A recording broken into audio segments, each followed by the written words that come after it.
and it's 1 o'clock Central European time, and that means it's time for me to start streaming. Hello everybody, welcome. Today we're gonna finish off hopefully the deff thread that we started on last week. Let me just get up to that screen so you can see anything except for my starting soon screen. Hope everybody has had a good week since we last saw each other. Well, I didn't see you. I might have seen your text in the chat, but that's about it. But anyway, this is the guy. We put all the white bits of plastic card on him last week. It's a 3D printed model that I designed and printed myself. We also put on these, well, there's some metal parts here, but we put on all these little cylinders. And I realized when I looked at it later that these ones have the flat piece of metal that looks like they're attached to something. The leg ones doesn't, so we're not actually quite finished with the legs.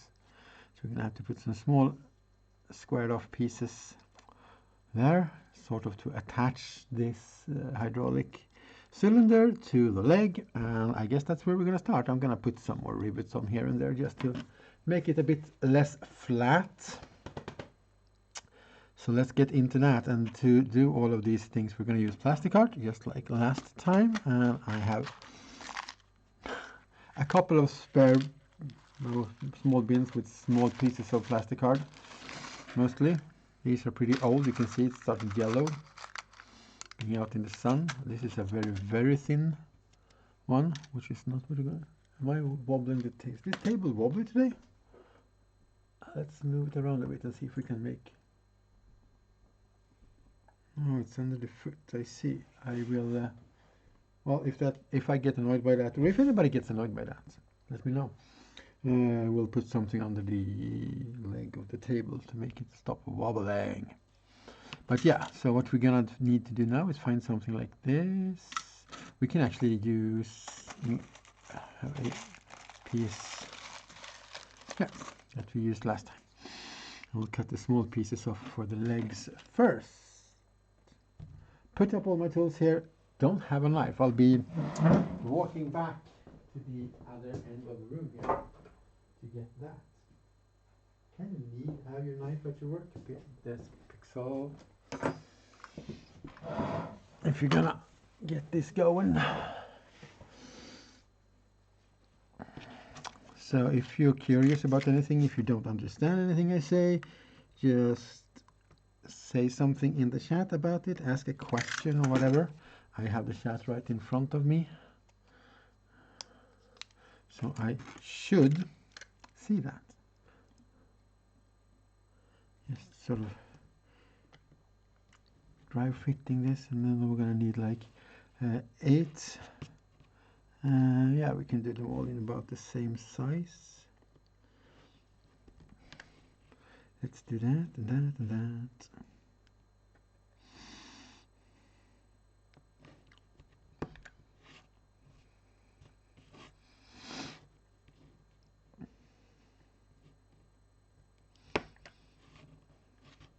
So that's 4.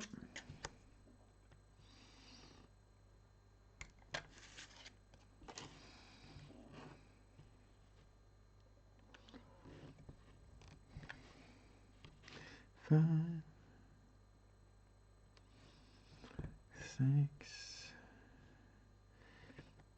and 7, 8. Not all perfectly uniform in size, but that's okay when you're building orky stuff. As long as you don't make it too obvious that it's a human error in the model building and not an orc design, should be working out nicely. I would also like to have my smaller knife, I think.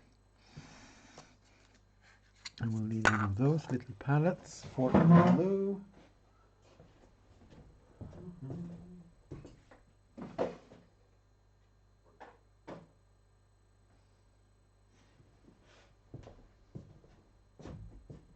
Oh, there it is.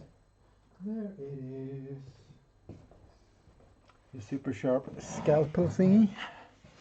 Because we're gonna do some adjustments. Some of them are a little bit wide to my taste. This is just easier to do close-up detailed work, and it's a little bit too long. That is also a bit too, they're almost gonna be square. And then actually they are going to be more or less square. Square-ish, I guess we can call it. Just cutting off the corners so it doesn't oh, that's a bit, this area is a bit out, almost out of camera. I need to move up. I see. Yep. Here we go. So cutting off the corner, rounding it a bit. I'm not gonna sand it or file it down or anything. Could do that otherwise to make it really rounded, but I also don't think an orc would go and, oh, let's sand this to perfection. Well, not most of them anyway. There's probably that odd little guy in the corner polishing his stuff. Or have a Gretchen polishing it for him, I don't know. Something like that.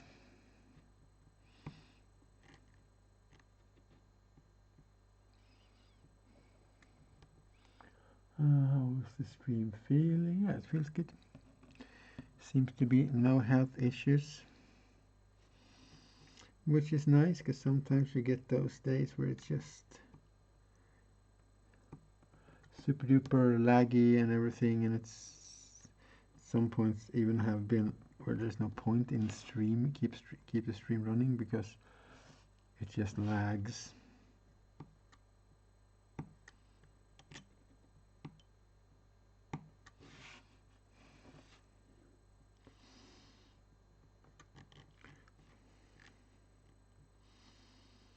I'm thinking, is 1 o'clock too early to start, maybe? Because in some parts of the world, I mean, a lot of people I know and watch, at least, or people I talked in other streams, they tend to live in the Americas, specifically the United States, and it's pretty early in most places there right now. So maybe if I want them to tag along on this little journey, I should start later. Well, I'm gonna keep going until, my plan is to stream to at least 5 today. So 1 to 5, at least, seeing how this is going. Would you have another death thread we can start on as well? And then of course we have some bikes, we have some, well, actually I don't have any grot tanks that need fixing. I guess we could paint some grot tanks if it comes to that. Oh, there's the glue. Put a little bit of glue, because this sort of puts out quite a lot of glue, and I don't want like a big drop of it messing up the model. Oh, just removing some semi-dried glue there. Oh yeah, if you were here last time, you know, we ran out of some sort of plastic cards and stuff. So I have a whole bunch of new, oh, sorry for the noise of the plastic, but I have a whole bunch of different rods and stuff of plastic card now. I have some brand spanking new green stuff that is been tested. It's super soft and nice and workable. And now I need some toothpicks, because I use them to spread glue on the model. And this CA glue, this super glue, is actually for a super glue slow drying. I'm just going to put it on all the places. And then I'll need my little secret bowl of water. So what I do is I dip the toothpick in water, like so. And then this surface tension from that will, it apparently didn't want to work today. Oh, are these bits too big for this? Maybe they are a little bit too big. Usually this works. Oh, that works. Just that mysterious bit. And then you can just put it back. You can use some kind of tweezers or something, I suppose, as well. That bit is a bit interesting. Yeah, it seems to be working very well with the other ones anyway. And then the surface tension of the glue will grab it, and it will keep it in place until the glue dries. Oh, that was the It's slightly important, not super important, but slightly important to pick them up in the right direction. At least it makes it easier to glue them in.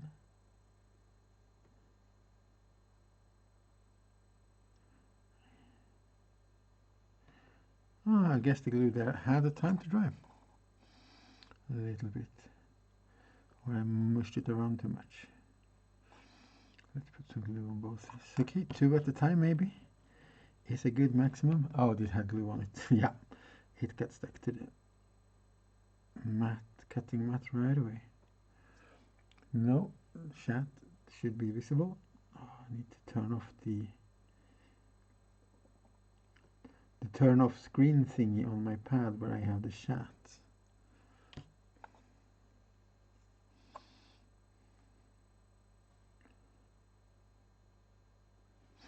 Okay, and then we're gonna put, let's see if there's like a little bit of a rivet on each of these as well.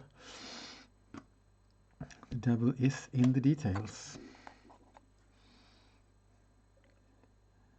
You should really, if you want it to look, well, according to me anyway, I want it when you want it to look, oh, that's glue, picks a lot of water. Okay, we need to take another toothpick now. If you want it to look realistic, which is funny when you're building unrealistic things, but as viewers of these unrealistic objects, humans have, well, how we perceive things, because we sort of like it when things make sense to our senses, so to speak. So you do have to think about that a little bit when you're doing orcish stuff as well, especially since they see other races' technology and they just mimic them and make them look about the same, and then they will work, because that's how orkiness is. There we go. Let's put him down, and let's get some small pieces going. We can cut from this. This has been like cut through a bit. For some reason I was going to do something and I never did. So we can use this to cut off small thin strips to make the tiny, tiny, tiny rivets. And we're gonna need 8 of those as well. I'm outside of camera here. Okay, motion sickness warning. I am going to move the camera. So you will get the edge of the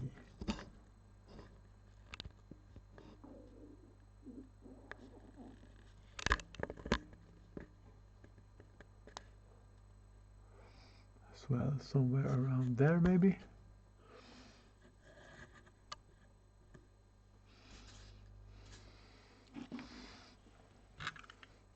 That's not actually the edge of the table anyway.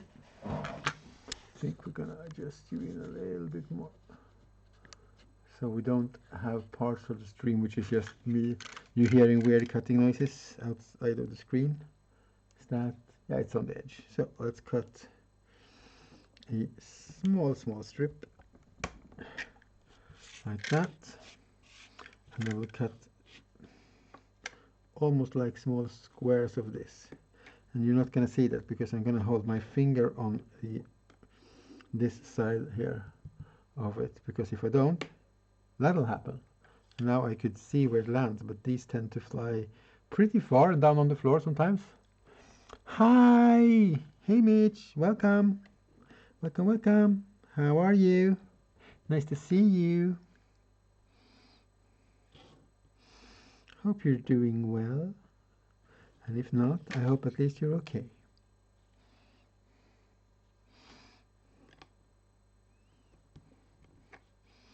Cutting tiny bits. 5 tiny bits. Are those? Yeah, they're like hardly visible on camera. So that's 5, 6, 7, 8.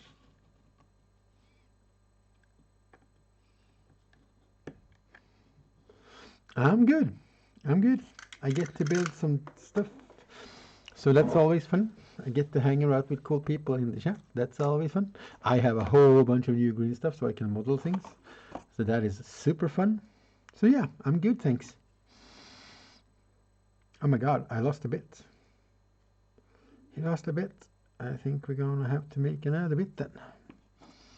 Let's use this. No, that's too small.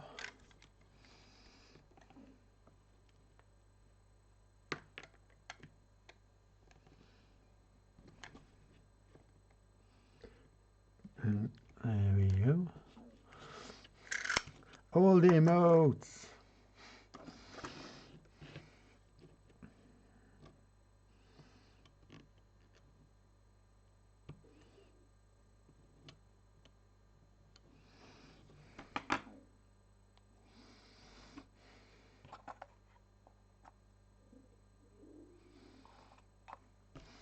And some water to hold you in place. And squish into place with you.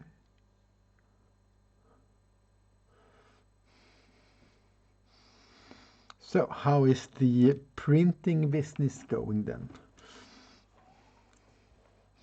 Oh, I haven't looked in Discord. Did you post something there when you finished that print? Because I absolutely 100% forgot that, because I do check Discord so little. But you were going to post something on Antea's Discord, or how was it?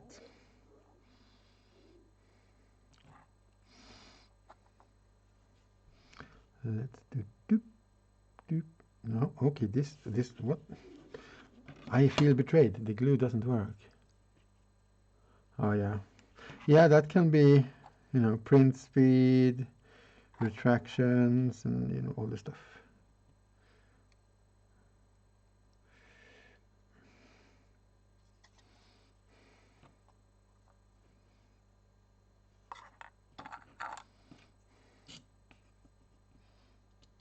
Oh, no. Print fail. Yeah, I've been a bit lucky with my ender, actually. I only had one bed leveling issue that took a little bit time to resolve, but otherwise I have had very little trouble with it. I've changed the nozzle twice because it got clogged, but you know, so that's a good spare part to have at home, by the way. Nozzles, and they're pretty simple to change. Just have to be a little bit careful not to burn yourself,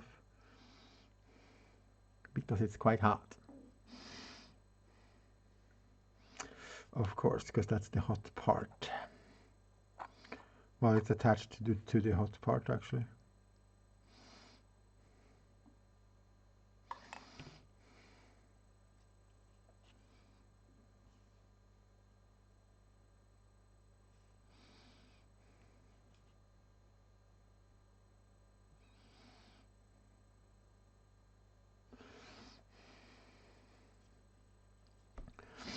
I mean, these guys are made on my ender. Well, all the black ABS parts. I'm starting to do the ABS thing was like the next. That's where I had the most issues, but I also knew what the solution was. There was a finished solve for that issue already in the world. And of course, printing ABS, because ABS is so sensitive to temperature when you're printing it. So you need, basically, you have to have an enclosure to print anything more than just a couple of millimeters of ABS. All right, here we go. All those rivets and stuff that can dry for a bit. We're gonna need to put weapons on this, and this guy is going to have just close combat weapons. So two claws and two saws. And I'm gonna mix in a bit of pre-existing things. Because it's just simpler that way, makes it look more cohesive with the rest of the universe. I have some spruce with some orky stuff, and mostly I'm gonna look for these chainsaw choppers. So I can like put them on here, like a couple of them together, and we're gonna take maybe some axes and knives and stuff and make some claws out of them with the help of some plastic card bits. And well, we have a chopper with a saw right there, so let's start with that one.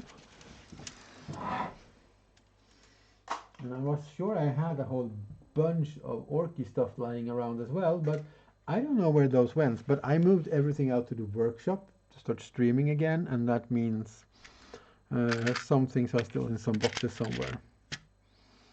Here we just have shooting weapons, I think, which we're gonna need for the next one. But basically I would like probably like 4 of these and just smack them together 2 and 2, like make a bigger saw weapon. Put on 2 of the arms, and then we'll make a couple of claws for the other arms. So basically for the saw arms, we'll maybe cut this off, make a little bigger hand shape thingy there, put a couple of saws on like that, so it can just go around cutting things. I'm gonna see if I have something over here with the rest of the orc army.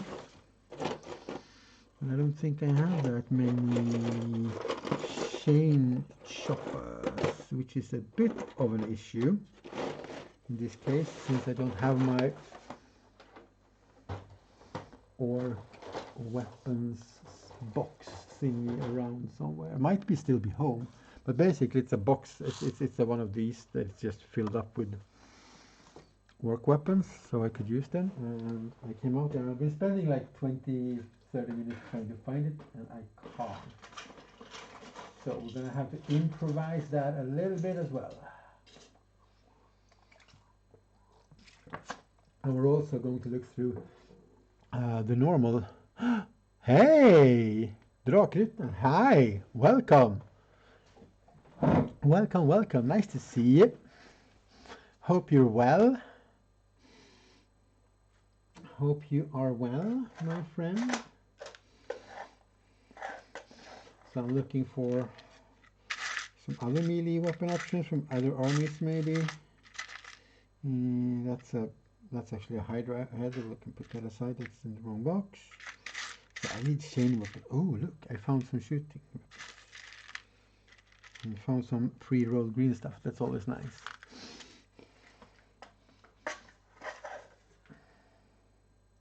So we're building. Well, this guy. The black parts is 3D printed ABS that I designed and printed, and we're now putting plastic card on him. We're on to trying to fix his weapons. Maybe I should just don't care about his saws right now, because it's so much easier to build the claws actually. Let's do that. Let's go ahead and put that aside. This shooter can be put down here because it's going to go on the next deff thread. So for this we can just use any of these, because the claws is, well, it's a big, imagine like a jaw of life, like the fire department has, or something that cuts off big chunks of metal. It's just a big metal claw that cuts into things.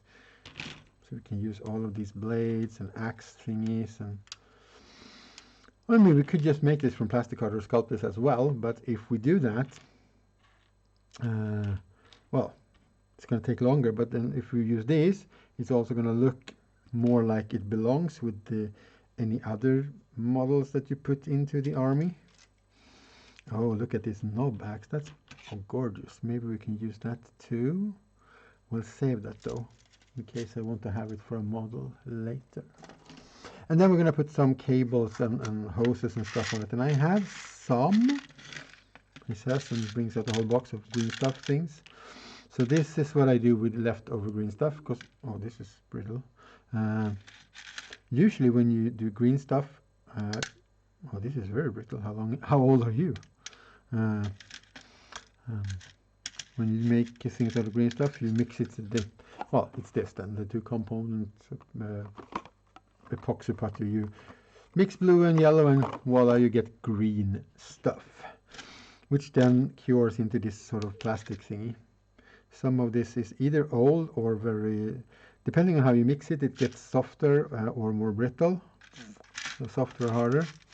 So when you get a bit of leftover, that's what I was going for, which you usually do.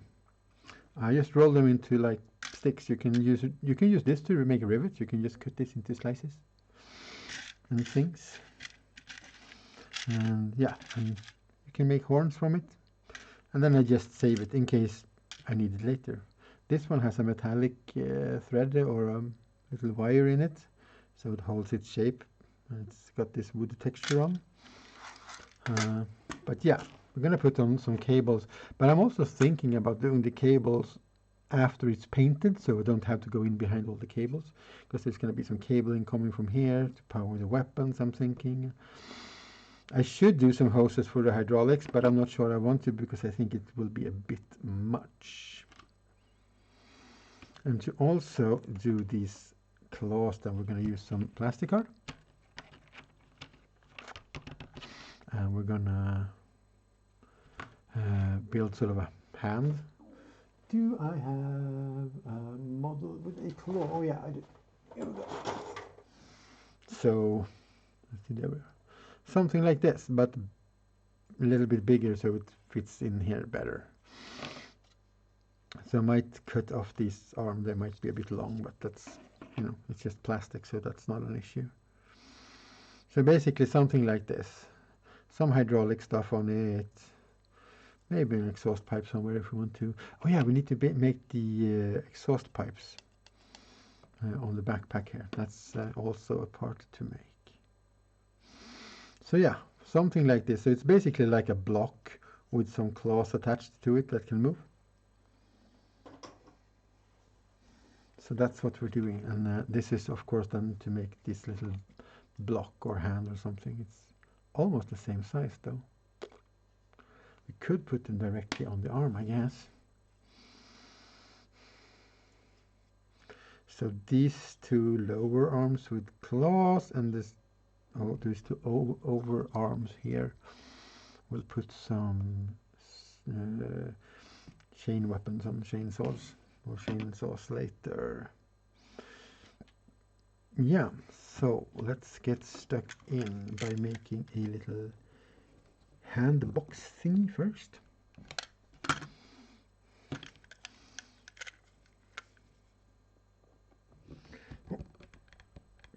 Just cutting a bit through, and then we can just snap it off. It's quite brittle when you, I mean, when it is long, it's flexible, but if you just take a small bit, it's quite easy to snap it off. So you don't have to cut all the way through.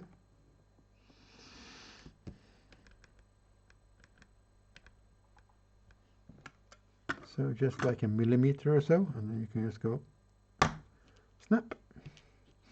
Then we can glue these two together to make a bigger, thicker thing.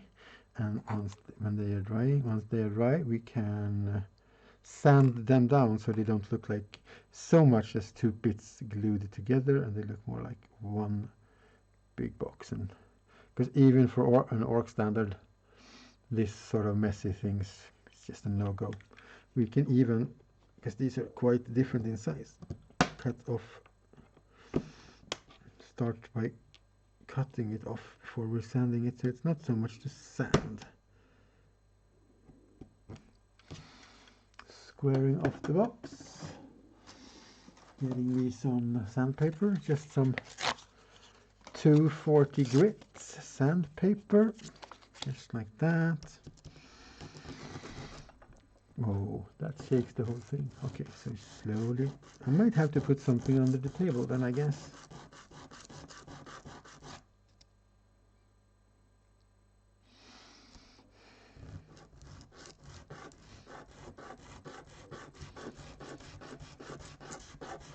So what are people up to? Except maybe hanging around here, checking out the deff thread a bit. Anybody doing anything?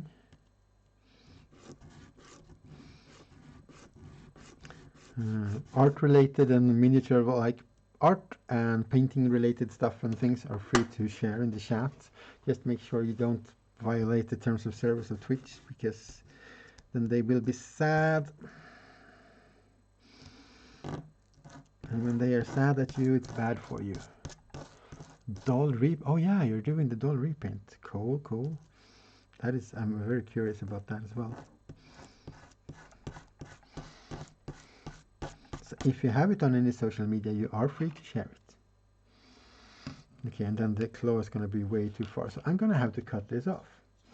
And we're just going to use these little snippers, and carefully note how I'm holding this, because I don't want this to shoot away and all the bits come falling off. Here we go. Oh god, it's hollow. Well, of course it's hollow. It's 3D printed.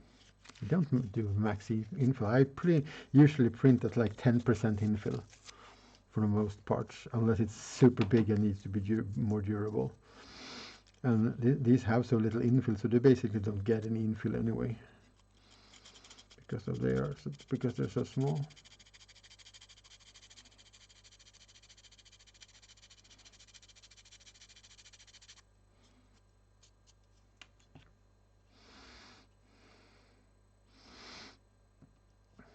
Put this on. You know what? I have another idea. I have to. It might be a bit noisy. Okay, that wasn't horribly noisy at all. I'm just going to pour out all my small parts of plastic card up here. That's going to be outside the camera, of course, but I have a good idea to not make it look so weird and wonky. Oh, this might actually work. A tiny little circle. It's actually a plastic card tube that has been cut, and I'm gonna glue that on there. And that's gonna be the side that goes to the arm. And then we're gonna hope that this holds together while I transport it around. I want to play games with this little fellow, because there's not much contact surface here now to this. And by putting a round cylindrical shape there, it's gonna look like it's being able to twist. So the arm isn't static, it can actually move here. Whoa, good morning, 10 months. That is awesome. Thank you very much for that. That is super kind of you. Why didn't it plop? I have checked my notifications. They should work. I guess I'll have a whole day ahead of me tomorrow fixing the overlays and stuff then. Because the overlay is there, it's the right address to the overlay, and everything should check out. But it doesn't, which is a bit annoying.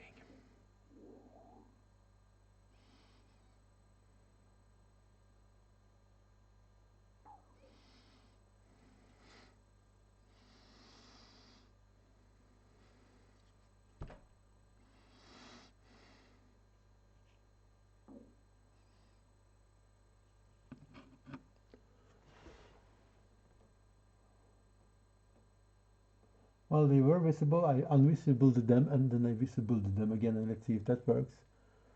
I'll have to check what else, because I an hour ago or so, I logged into Stream Elements, I clicked test and like simulate this, and it's it works. Okay, I already have a browser open, so this shouldn't lag down too much. You know what? Sorry if it lags the stream, that will be just temporary.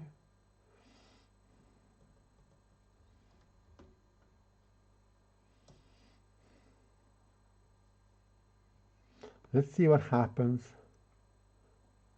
And it's over to all the other layers. Yes, it is. It's the top layer. I haven't changed anything since it was working. You know. Yeah, it's the top layer.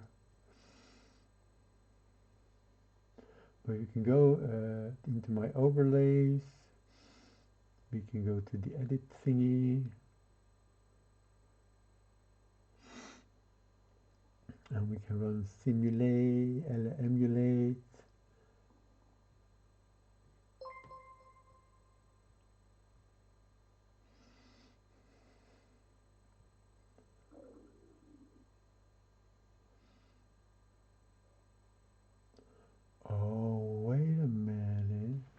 Yeah, but no.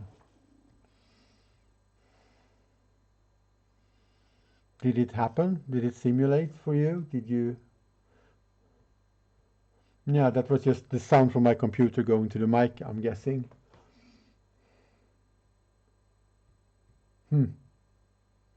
That is very, very odd.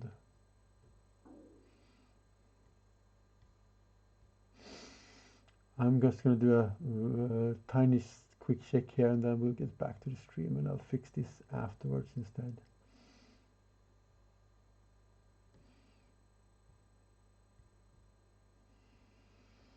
There's no point in doing this.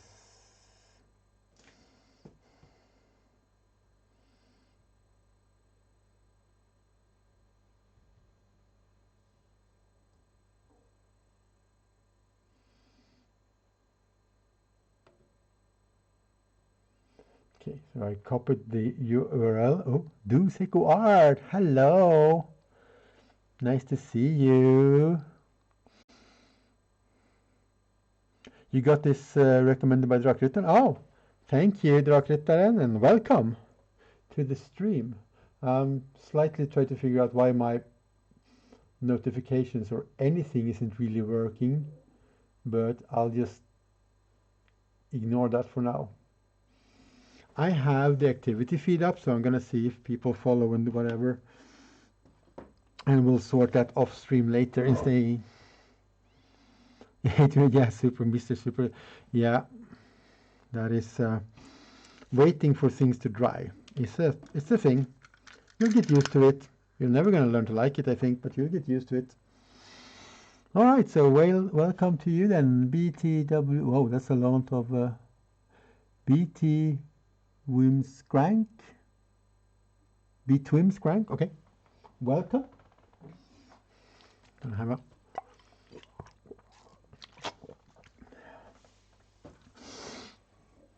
So we're building this guy, for those of you who are popping in later. The deff thread that I started, well, I started a long time ago, but I made most of the white stuff, or the plastic card bits were put on last stream a week ago, and now we are doing some weapons. So we're building claws, and we're going to utilize some orky bits for that. I think. That's the original plan anyway. Let's see how long that lasts. Because I was thinking about using these. The problem with these is that they are, if we bring the claw guy back, you can see I was thinking of using like orc blades and stuff to make these claw things on a similar looking. This hand is so much bigger than that one I made. I think I might have to make this bigger in the end. We'll see. We're going to make the claws bigger anyway, but you see the edge goes like around there, and here's the edge on the inside. So maybe these aren't the plan after all. Kind of like it because they come with these like screws and stuff already, so you get some nice detail.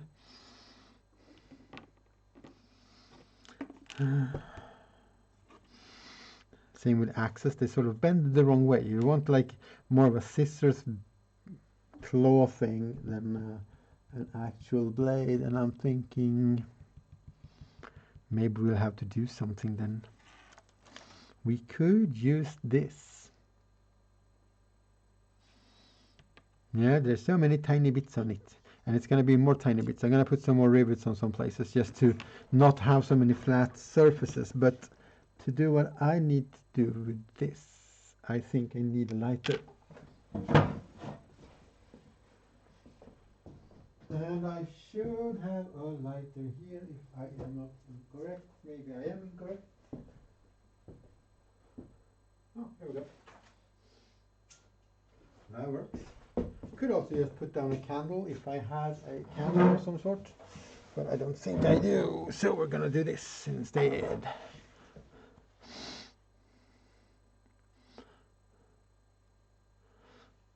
Nice. Nice, getting out of bed and being happy is good. So the plan is sort of to heat this and bend it, but I also realize it's going to stretch weirdly. So instead, we are doing this. We are cutting it at a bit of an angled, a bit. Oh, I broke it off. It came off weirdly. I guess I will have to cut deeper before breaking it. Just wiggling the knife back and forth, trying to get as deep as I can. And gently, because then I thought if I do this and I glue it together like that, we'll sand it down so they fit better, but and then we can just cut the edge inside a bit to look cut or sand. We're actually doing a little triangle of this, I think, because I want it more pointed. Yeah, where is that gonna? No, that's gonna work.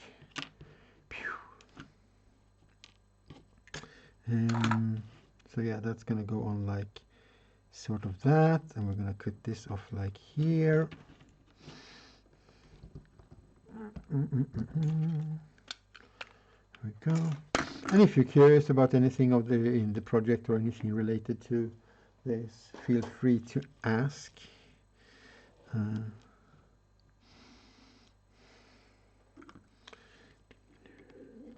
I think we're just gonna cut this little bevel like this so we get more of an edge, a bit of an edge like that. There we go. Doesn't have to be super sharp if you don't want to. And here comes someone else. Oh my god, Leo. Oh god, it's so small text. I need to get a bigger screen. L10. Well, I guess it's Liopleurodon. That's a long name as well. Welcome. Anyway, sorry for butchering your name a bit. But that's the nature of the internet and funny names. That's the wrong way, just figuring out which way I want this to go on, and we're gonna cut down the edges here as well, carefully, so we cut just a bit and still try to hold on to it. Okay, here we go. Trimming that off.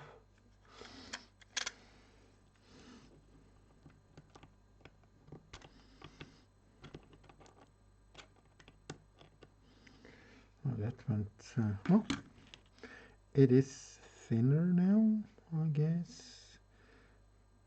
That's the way we wanted to go then. Oh, that turned out really, really weird. Okay, so I'll make this with a longer bit, and then we'll cut the size off. Yeah, we will adjust the plan. We're making the other part of this claw.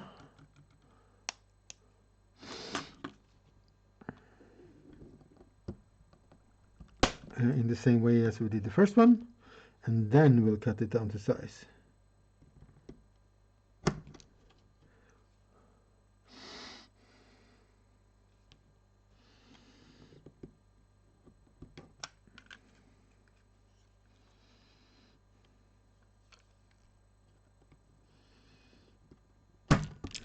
Oh, because even at this point it's tricky to hold on to it, so if I try to hold on to a smaller piece, well, we saw what happened. We can use this. This is not a waste. We can just put it in the pile of stuff and use it.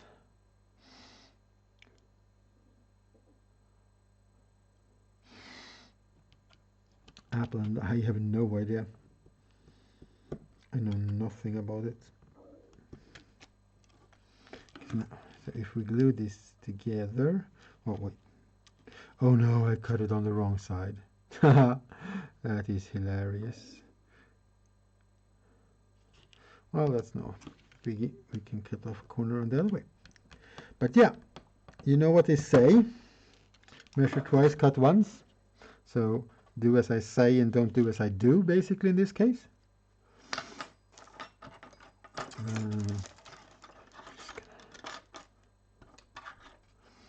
because that was me doing it in the wrong order.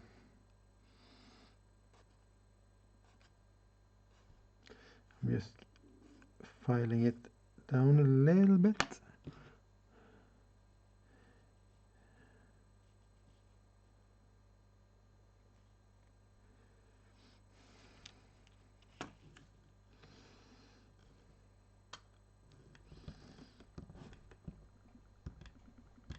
And boom, shooting some bits all over the place.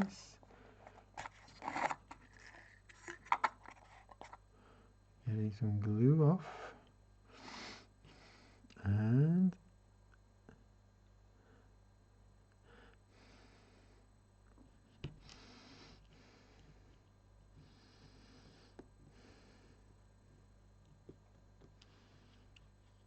no, that glue had almost dried.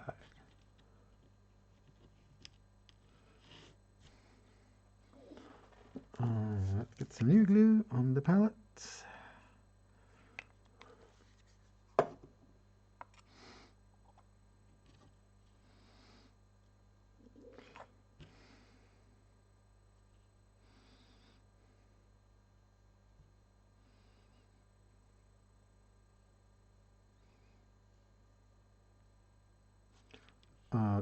Glue on my fingers.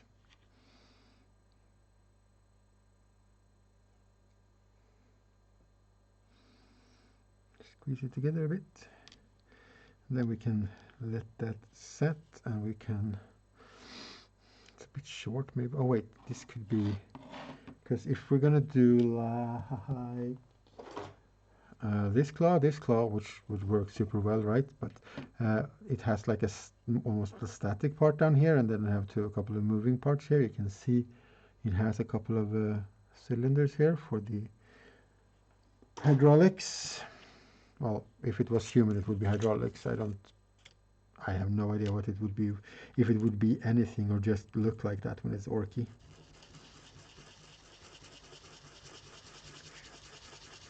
Just sanding down the sides so they're a bit more flush.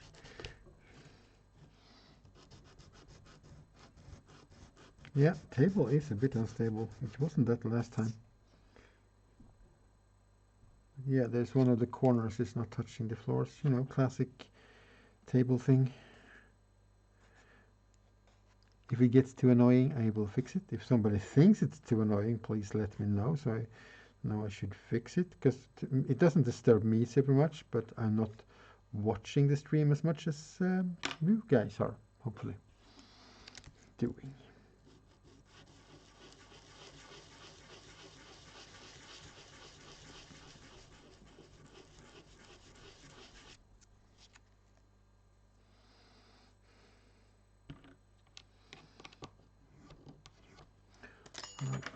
Let's bring out this file.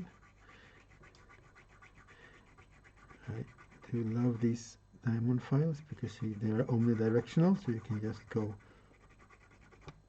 any way with them when you're assembling.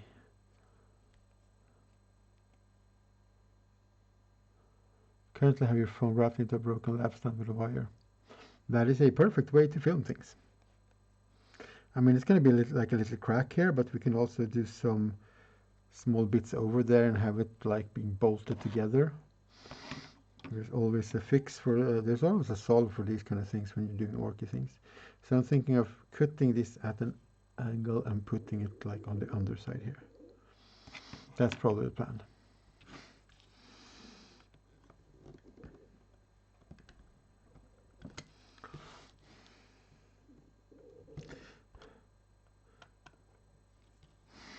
I also want to just put this out though, Mitch. You're now a 3D printer person. You could just print yourself a holder for the phone and attach that to something. Just saying.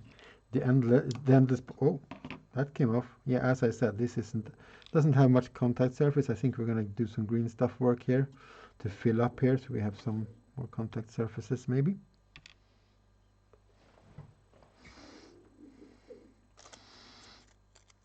All the little details that you want, like latches for your underwear drawer to keep it safe from a cat. Yes, that's based on a real life story.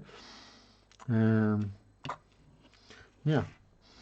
and the two holders for, I mean, my webcam right now is literally held on by a screwed into a 3D printed thing. I printed it with the threads and everything and just screwed it on there. So now we're going to use a bit of this. And for the non-modeling people, this is called green stuff, because when you mix it, blue and yellow, it becomes green. And then it cures into a green solid plastic, basically, which you can get to different hardness by alternating the mixing, the amount you mix it together. So more blue, harder, less blue, it's going to end up softer. Yeah, you should have the screwy thingy mujingy. Absolutely.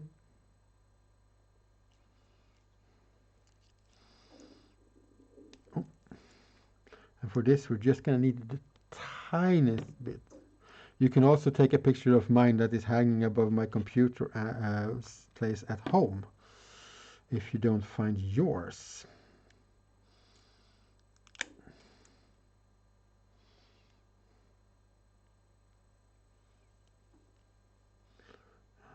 The yellow bit is a bit stickier. I'm going to do about 50-50-ish, so. The reason why I'm putting back these metallic bits now is because I don't want these to get stuck together or anything. And then you basically just knead these together until they are a smooth green color. You can see how it starts to turn green in there, maybe. Still a bit splotchy. This takes hours to dry though. But since we're going to use it as a structural part, just to fill up these holes we have, we can just glue everything to fill that up, and we'll glue it together. It should be fine. And once this is set, that's going to be a rock solid bit. We could even go so far as take a bit of plastic and put in here and sort of pin it in place.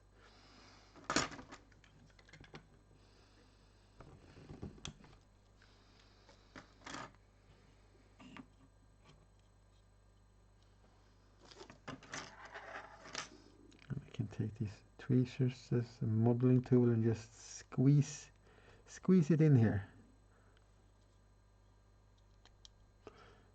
And that's just because I'm too lazy to go and get my actual modeling tools right now.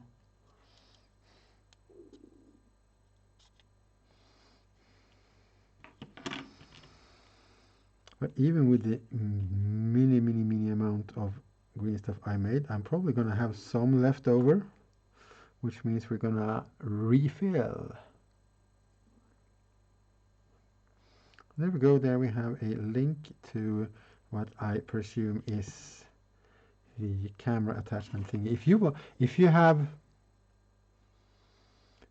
like normal, well, you said you film with your phone, but if you have a normal camera sometimes, let me know. I'll send you the file for this thing. It's just a super simple cylinder with a threaded part to it, where you can just screw on any standard camera, basically.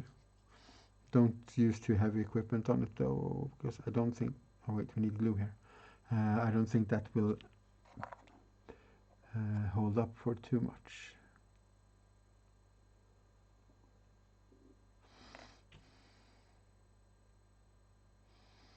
So the parts of the green stuff that gets touched by the super glue is gonna cure pretty quickly for some reason, but this is gonna take a while before it's, so I still have to be careful.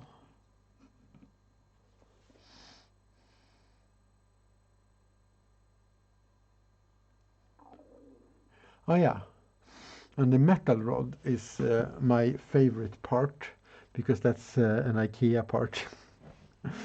It's from I don't know what you call it. Putting your pots and pans on heat thingy. So yeah. Yeah, so this one is actually made to put on these type of metal rods. It has a hole in one side and the threaded part in the other side.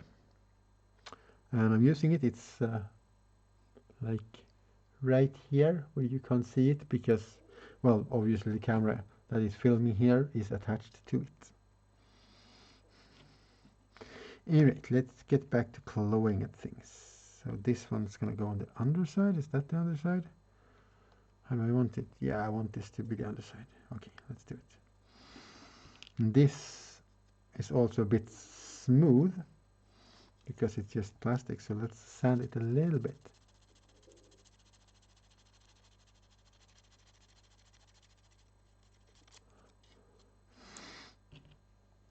And then we'll add a little bit of glue to this, and we will put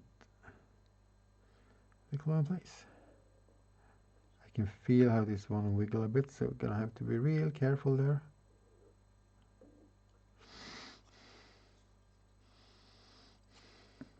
But once that green stuff there cures in a couple of hours or so, it's gonna be super solid and stable.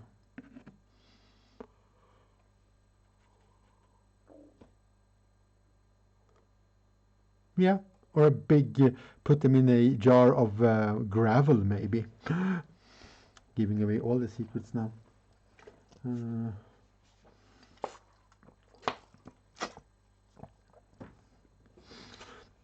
What we could do actually also, instead of making this box like that, we could also, when I look at it, use these gun parts. You get a lot of more detail in it if you take a couple of these and glue together and just remove the barrels and stuff, so it doesn't look so much gun-like.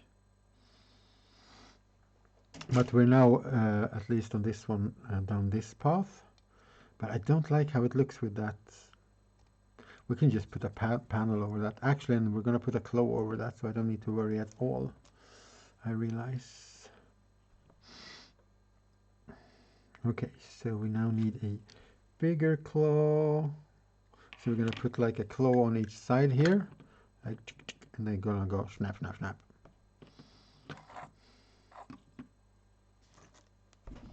I really wanted to find some orky parts though, so I get some detail in there. Just thinking through what I could use. We'll make a claw and we'll see how it looks. If I don't like it, we can always redo it. You know, that's always an option.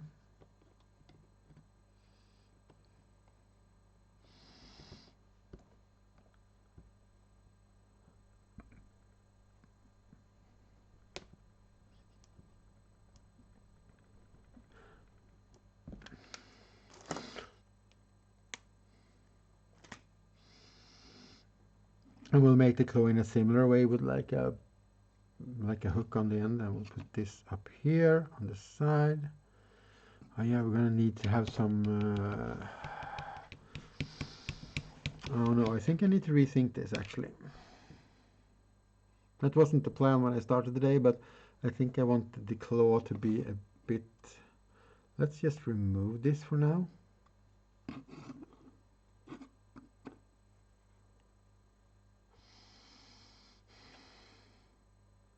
Because I kind of want some hydraulics, and that means I have to build like this whole underarm should have been bigger and thicker. So let's make a claw and separate and adjust it. Adjust the arm length. I just want to put him there so people that come in, new people that come in, can see him when he's up in the corner because he's in the stream title and everything.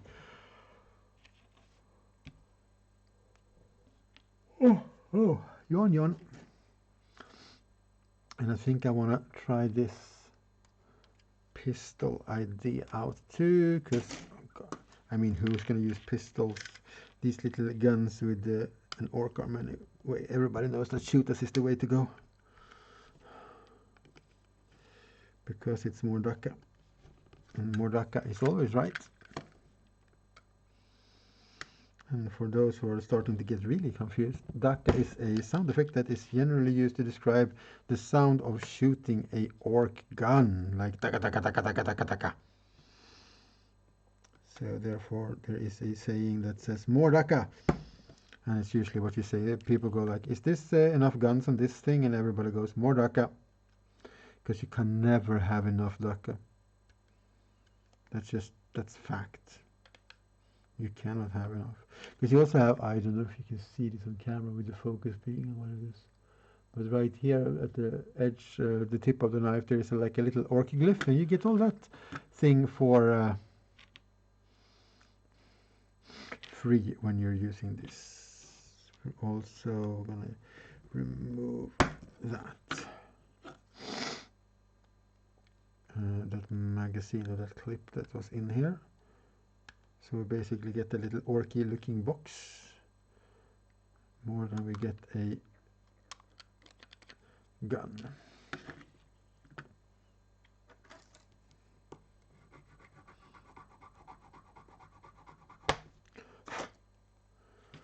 And then we can smack these together in any way we want to, maybe next to each other.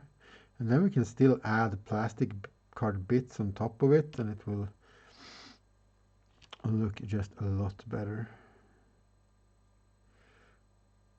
We have made a model with a lot of details in it on the whole model without having to actually make a lot of it because they were already there. Yeah, oh, you drew something? Okay, I'll look at that later because I'm on my pad off for the chat, and if I do that, if I click on that, it's going to turn off the chat for me because yay.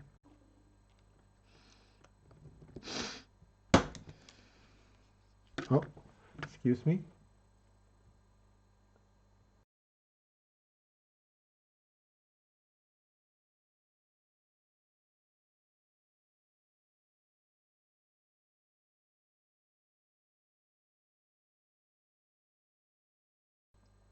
A bit of violent sneezing. Lucky I had time to ditch the sound for a bit. So if we put them on the other way, every other way,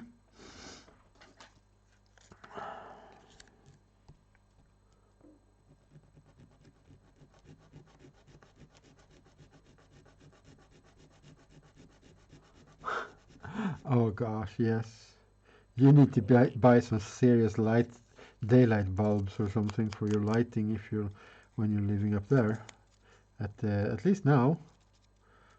So I'm guessing in about 6 months or so you're not going to be crying in it. Well, maybe if you want to sleep and want it dark, I guess. But you know.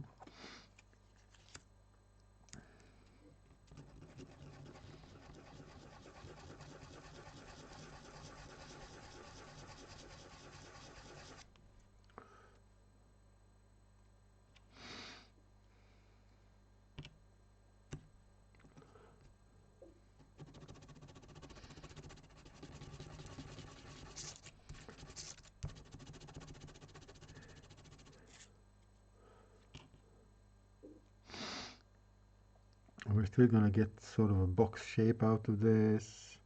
And we're still going to add some of that plastic card here and there just to bulk it out a bit. But we're going to have so many nice little details.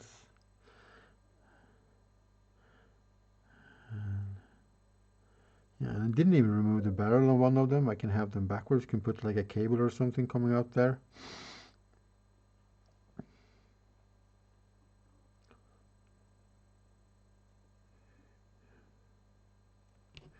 And if you don't have plastic card for stuff like this, you know what you can do? You can use this, the sprue. Because it's not as big, but you can cut this in small pieces and glue it together, for example. But yeah, we can put things everywhere now. Should we put like a big plastic bit like under there? Yeah, maybe.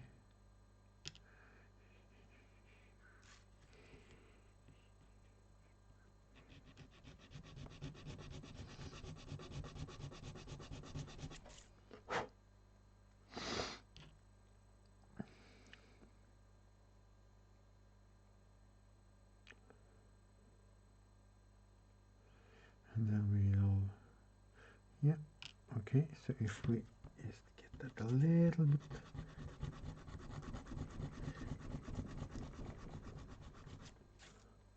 wobble, wobble, wobble, that's flat enough.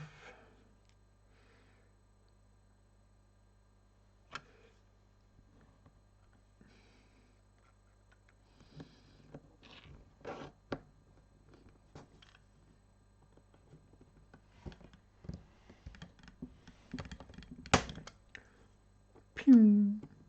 Shooting plastic all around.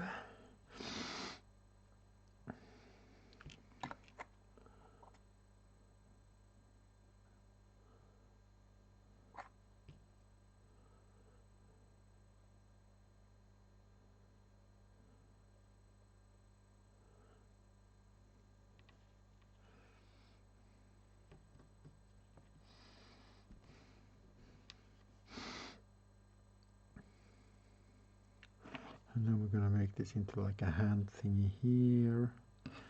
Oh yeah, how did I want to do with this? Oh. If we look at this character, most of his underarm is the claw actually. So I think this might need to be a little bit longer than I anticipated if I want to put some claws. I really should I just make the weapons and print them maybe? I mean, then I won't be doing it today. Then we'll go on to making more rivets and stuff for this guy. And then get going with the next one. Sadly enough, I think that's the best way to go. I would have loved to finish this guy with the weapons today. But I don't think that's going to happen. Because I don't think I'm going to be happy when doing this when I'm starting to think about it. Print the parts, the claws and everything. Everything gets into like a good thickness and will fit very well in. So instead, let's make some smokestacks. And let's make some cables. I can paint around the cables instead. And then we can move on to the next death thread, which is going to have two combat weapons and is going to have two machine gun things sitting on the sides here. Which is why I wanted to save this little bit that I found. For example, just making a bit of an attachment and making this go there, and then one on the other side, and they're just gonna shoot a lot. But first let's finish what we can finish on this guy. That also means that I get to play with my new plastic bits that I bought. These are very shiny. They feel a bit different. They're also a bit thinner than I'm usually used to. But that's okay. Okay, so let's start by cutting a small pipe like that. Cutting a bit of this. So these are like smokestacks or exhaust pipes, I guess they technically are actually. So we're gonna make them exhaust pipe looking. Oh. That actually flattened it a bit. Let's squeeze it back to shape.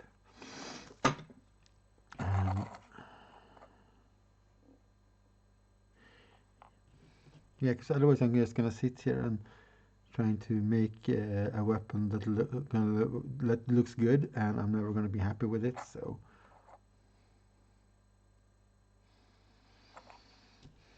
don't cling to a mistake just because it took a long time to make, basically. Ooh. That went down a little bit further than I wanted. And I'm like putting it at an angle. I don't want this to be super straight and perfect because that is not very orky. We're gonna make like 2 or 3 of these and put on the backpack here. And we can just basically do that. Oh, no, chat, don't go dark. It will also add to the looks a little bit.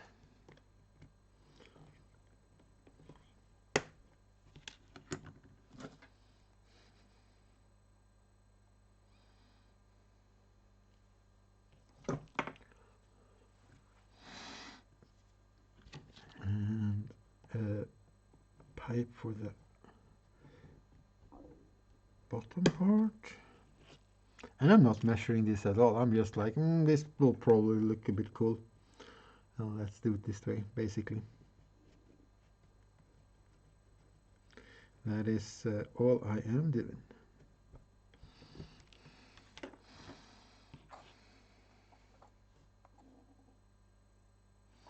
So were we to do this with anything else, like another faction, another army for Warhammer 40k, we will probably measure things and draw things quite more.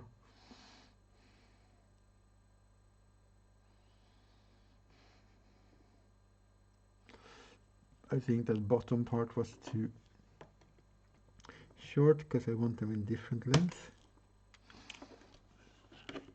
Also making sure, you can hardly see down there. You can move the camera a little bit again later if that's an issue.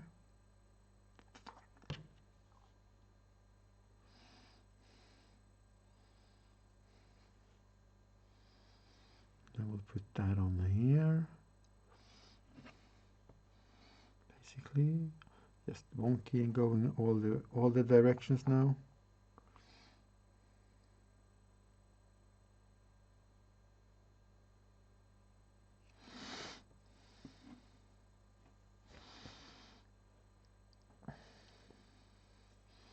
And then we can actually just take this small pipe and have just a small pipe. We don't have to have, because this is basically like a muffler. The mech that built this obviously had seen some kind of a vehicle with an engine and decided that this is the way it should look. I really don't like that look though, with just the tiniest little bit. Now we'll put on a bit of a thicker pipe on that. We're also going to use this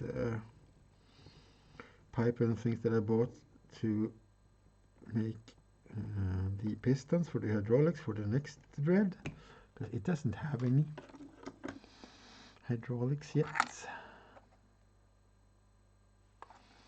And there's also some really thin pieces in that bag that I bought of plastic wrap, and we could use that as rivets as well, but that means they're going to be round, so I'm very skeptical.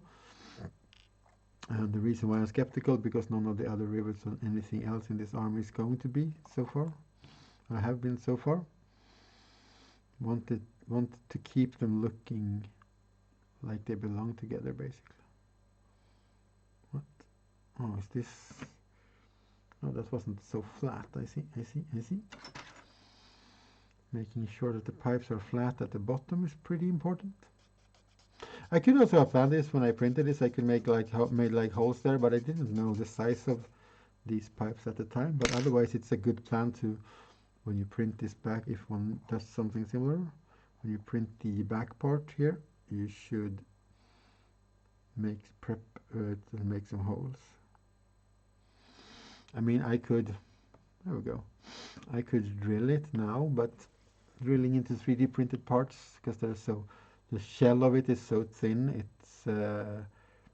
it has consequences, basically.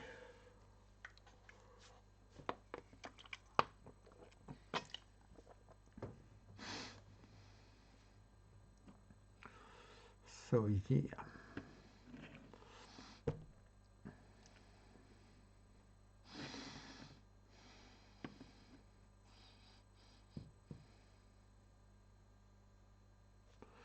Because this is going to look super flat and boring when I paint it. So, and this whole edge here as well. So let's make some of these tiny rivets that we did last time. And let's get them on there, and then let's move on to, well, let's make some cables for this guy, because if he's gonna just stand there and dry anyway, we might as well do some green stuff work while we're at it.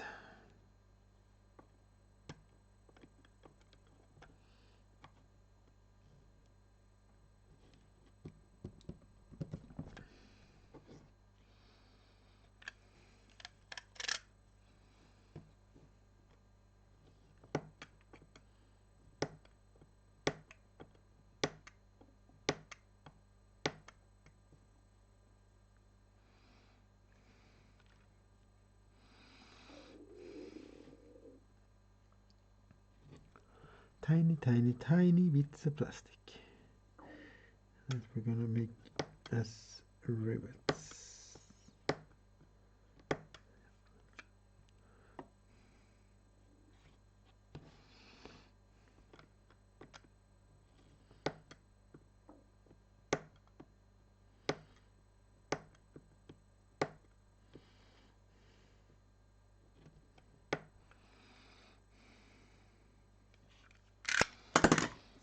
Oh, drop in glue bottle.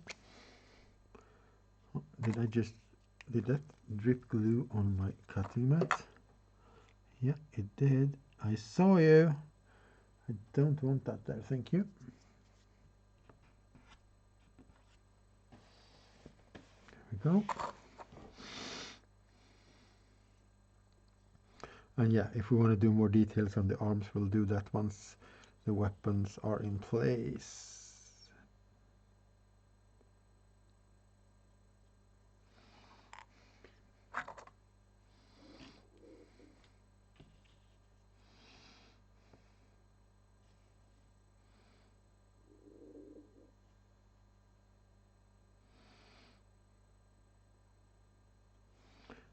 Just using a toothpick to get them in place.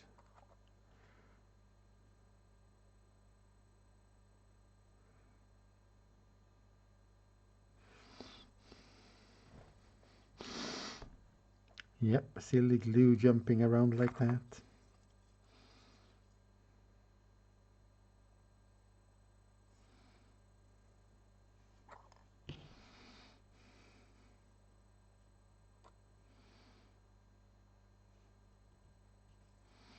And it's a bit of excess glue right here where I am right now, but it doesn't really matter. It's just gonna, once it's painted, it's just gonna read like it's like dirt and oil or something. And we're gonna weather this pretty heavy. We're going for this style. Very worn and dirty. Probably more dirty and a little bit more rust and brown spots going through. A lot of streaks and stuff. Oh yeah. Look at the difference there.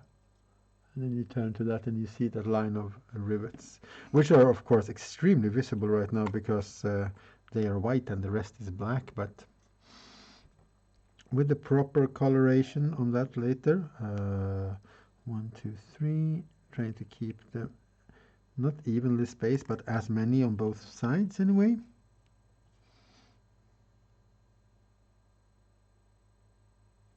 Because I think that will read better for us as human looking at this piece.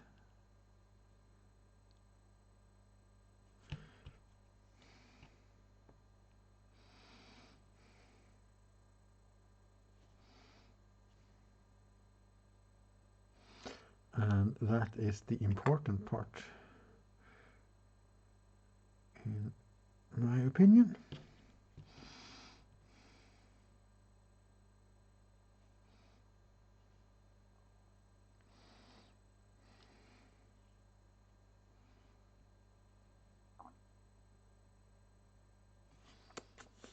There we go. Okay. We have some rollers ready to make some cables. So let's bring up, because you can glue these on if you want. You can use, let's start to see if I have any. No, it's mostly like a rope, like these. We have some chaos Sinchi symbols that I made.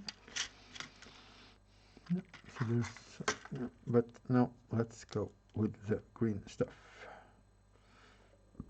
I'm gonna have to start peeling off this plastic now, I think. Just a little bit.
Little less blue maybe. Here we go.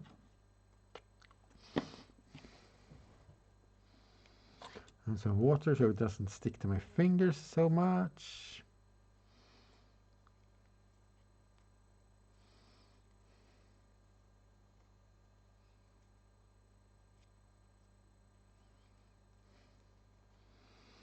Squeezy, squeezy, squeezy, squeezy.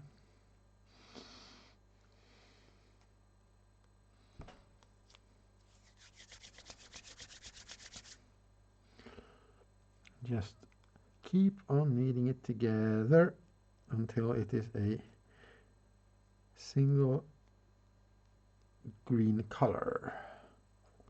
And then we'll take it apart. Okay, so let's put a couple of...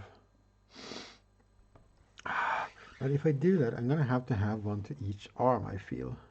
And I'm not sure I want that. And I definitely don't want all the cables that could go for the hydraulics, because that would be a lot of it. 2 cables for every cylinder, so that's 16 cables if you wanted to add that realism to it. So I think we're going to put like a couple of them to... You can hang them like here, connect them into the bottom. We don't have to make them to the arm even, actually. So let's take one of these out. Oh, they're very bright on the camera, but they are patterned. You can see here on the edge, and the top is the same. So all we have to do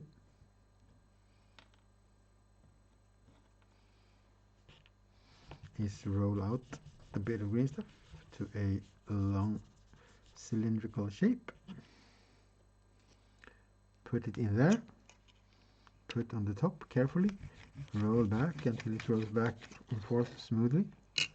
And we'll get ourselves a little bit of a cable.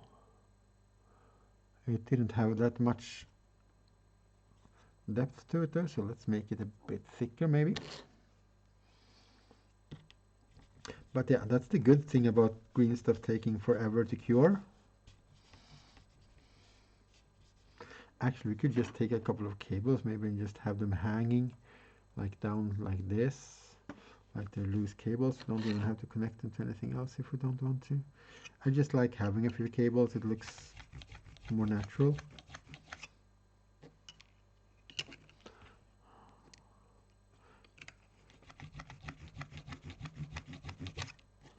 There we go.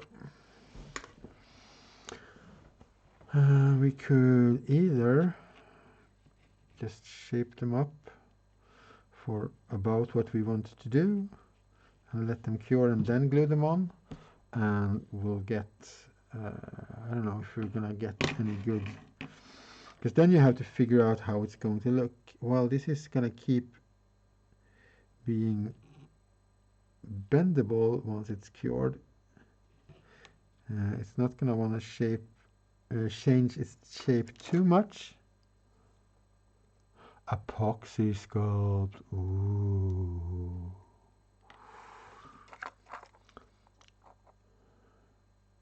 So what we'll do now, we'll just one dab of glue, and be very careful lifting this. We don't squeeze on it at all. We'll put this on. This is where I would have liked some super attack, because then this would be cured now and it would be hanging there. I guess we'll just have to sort of hold it in place, and it's just hanging onto my finger right now because it's sticky, because it's green stuff and green stuff is sticky. But yeah, and if we just glue this into place wherever we want it,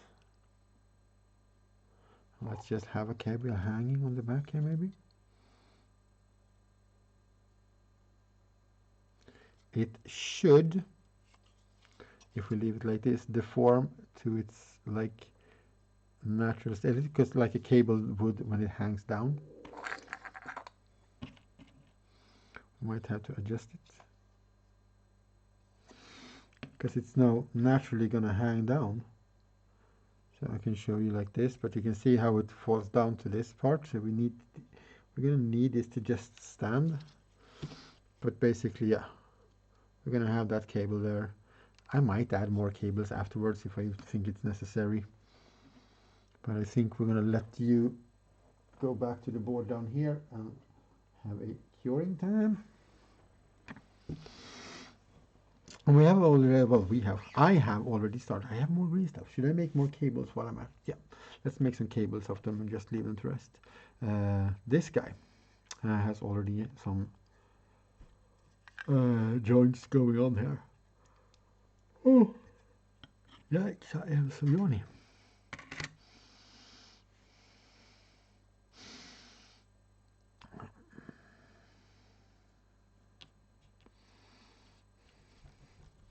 So let's make a cable and set that aside to dry. We did one last time as well. I don't know where I put that though. I'm not gonna be so concerned about that. That's a bit thin. Yeah, these rollers are absolutely fantastic. I'm so happy I made them. I'm gonna look into making some actual texture rollers as well, that like rolling pins, either by designing them or just downloading them. There's a lot of them on Thingiverse for like cobblestone and things like that, which is also going to be fantastic.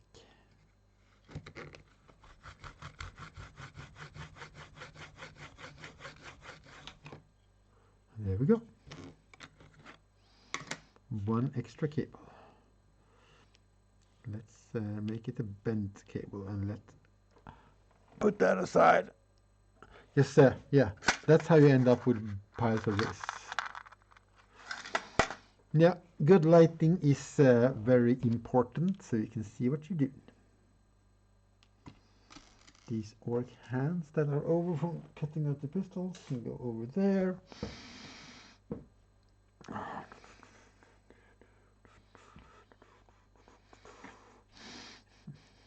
So let's make the yaw part here first, because they're all gonna have like something there. That's a pretty good one. It's already been heated up and bent a bit, because this plastic is very... Oh, thank you. Thank you. I don't know if you said nice to me or something else, but thank you for anyway. But this is polystyrene, and it's very easy to heat up and shape. Have to be careful though, because it goes like nope, nope, nope, yep, I'm gonna bend now. So then it just curls up, and we're gonna sort of try and get this, a little bit of that shape. Getting it into a rough shape there.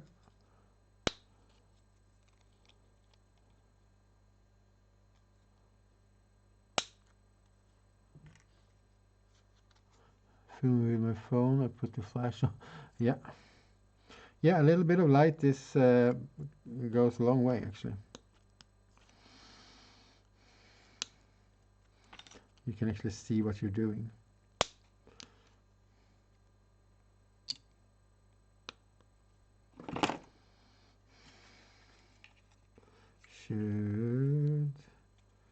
Yeah, we should heat and shape this side as well.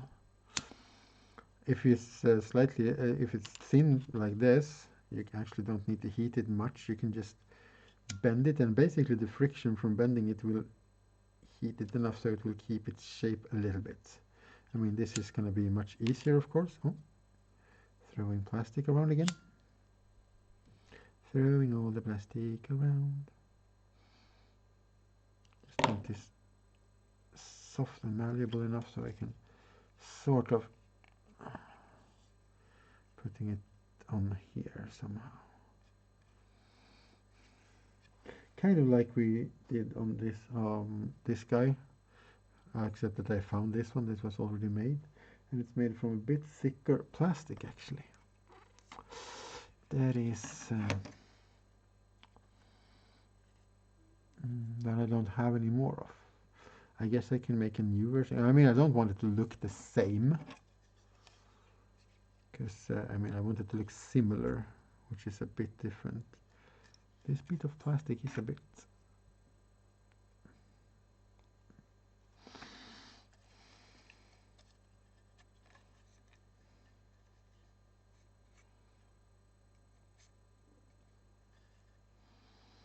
And I'm gonna see if I'm gonna find where I have the files for these rollers, and I'm just gonna put them up on Thingiverse or something so people can download them. Or maybe I'll put them all on my website or something so people can download them. And just make a command for it in the chats, like !roller. People can like, oh, I can do this. For those who can print things anyway.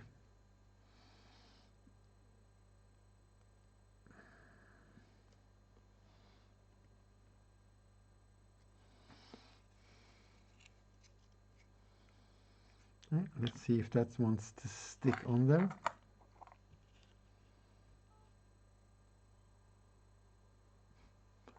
What? Computer just said meep and the hard drive started, no, the fan started. Is it getting warm? Doesn't look very warm.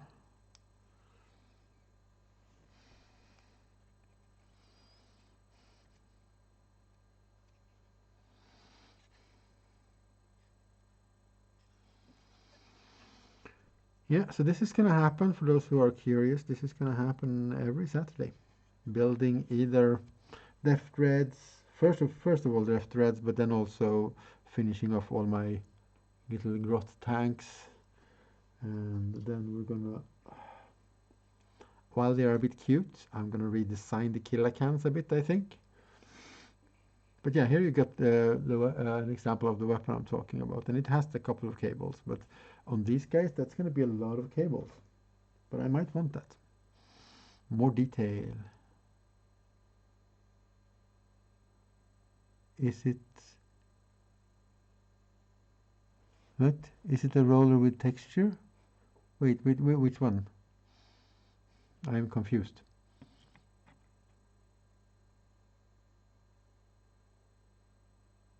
Roller with texture? Yeah, it's basically a rolling pin, like for baking bread, but it's got textures on it, so it like makes an impression of things. There are actually those for cookies as well, where you can like get different. So it makes, you roll it over a flat sheet basically, and it goes and it makes like cobblestone or like whatever stone, kind of flagstones or whatever you need easily, or just bumpy ground or.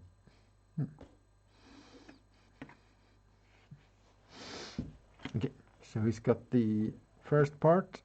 Let's make some tea. And I do want something thicker, but not something super. Do we have anything good in the new box? 14, nope.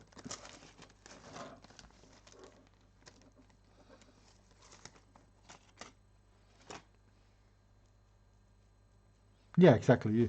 There are those for that are specifically made for that, and then there is like where you get like a bunch of cat faces on while you're just rolling out your bread or fondant or whatever you're using. But yeah, exactly, something like that. And you can just download that if you want to. Legally, I just want to say, from Thingiverse, and print them for yourself if you want them. And probably from other places too, but I have seen them on Thingiverse. So.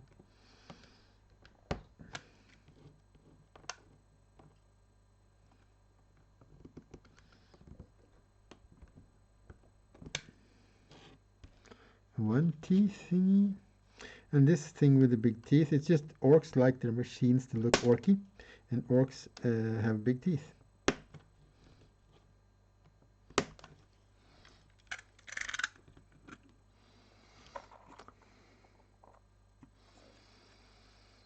So they have a tendency to end up on many orky things.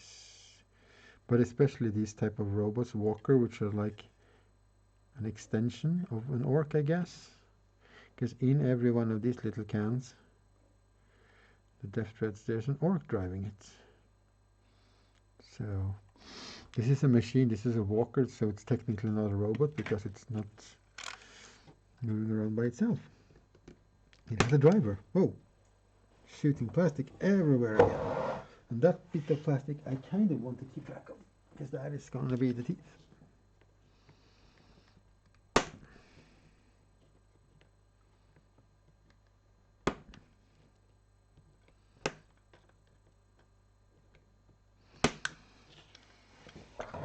Someday I'm going to get myself one of those miniature circular saws to cut stuff like this. But I don't know if I want to use that on stream, because I'm guessing it's going to make a bit of a noise. Anyway, so right now we're going for the old school cutting with a knife.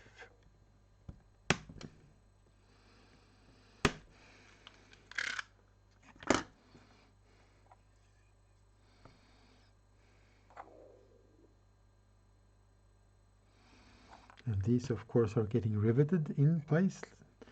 That is, we're going to put on some small bits of plastic on them so they look like they are riveted in place. Here we go. Rah! I don't know what I want to do for the eyes though. Because I don't want it to, I want it to look similar but not like exactly sort of the same. So let's do something different, I guess.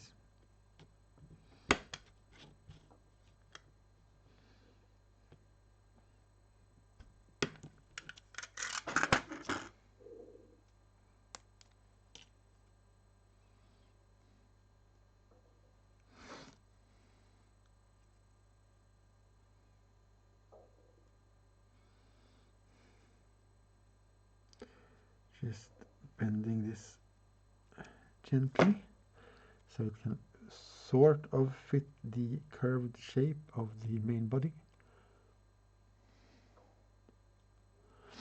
Haha, wombats, you mean the tiny little fluffy creatures that poop square poops?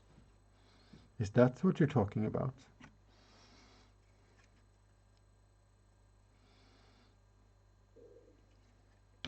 In case anybody didn't know that, wombats' poop is square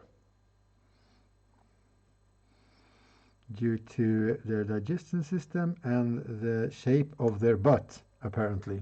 Yeah. Square pooping wombats. Don't believe me? Well, you're obviously online if you're hearing me saying this, so just Google that and be astonished and amazed over the wombat square poops.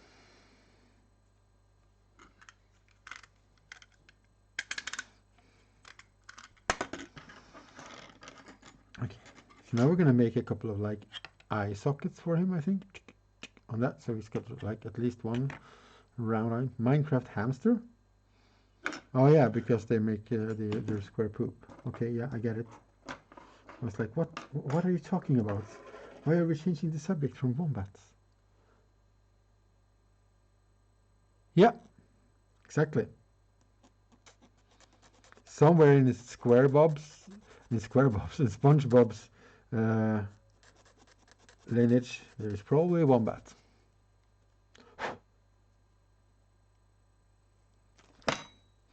Like his great grandmother or something.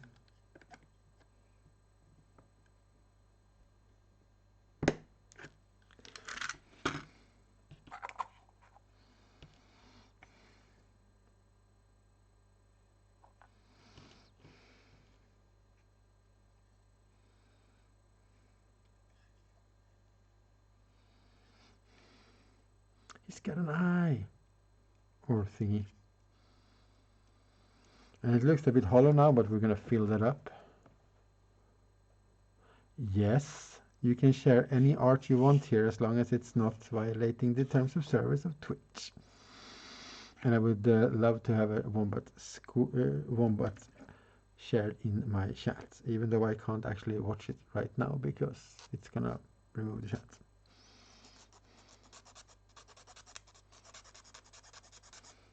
Well, actually, I want to see the wombat, so I'm gonna, because I already have a browser window open, so I should have the chat there. Yep. Okay. Sorry if it lags.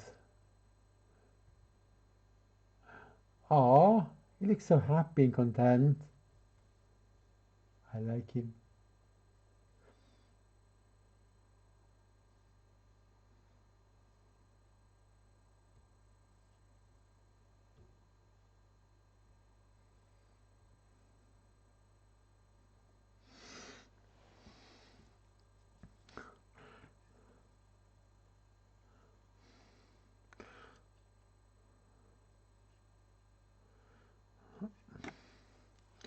So basically what I'm doing here with the file is I'm rounding off. So it's sort of anyway. I don't think this is the same type of plastic card. Well, the same type of material that is in normal plastic card actually. But it works very well for this anyway, so it doesn't matter. So I'm trying to sort of get it to match that curve a little bit anyway.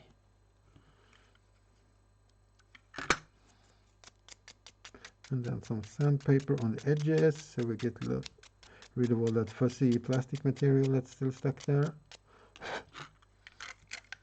And then we shall cut that off.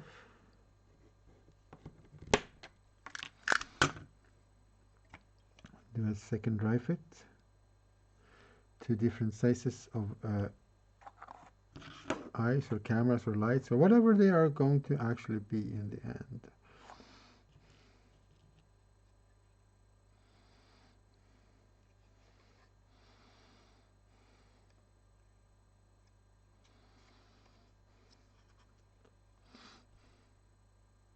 Kind of reminds me of one of those purple hairy minion thingies when the minions get weird with those eyes. You can also do some cables from here, so yeah, do that on the other guy as well in the end. Well, yeah, it was really good. I mean, it was really cute. It was really good. You could see what it was. Sort of a thing. So that's good, especially if you don't paint animals normally. Where is my water bottle? There's my water bottle.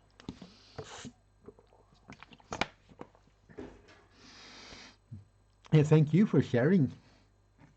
It is appreciated. I like to watch people's cool things that they make.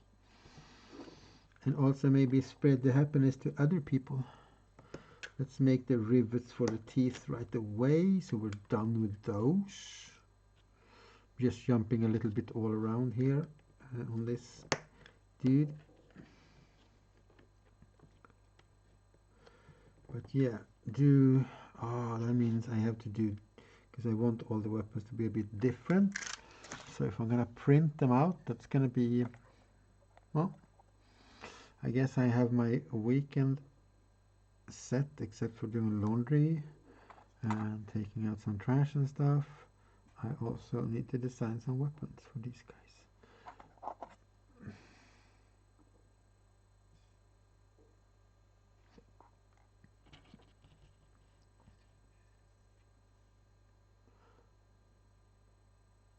And just riveting.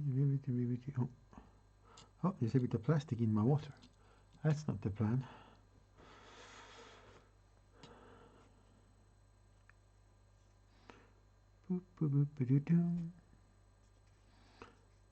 Bang, bang, bang, bang, smack, smack, smack.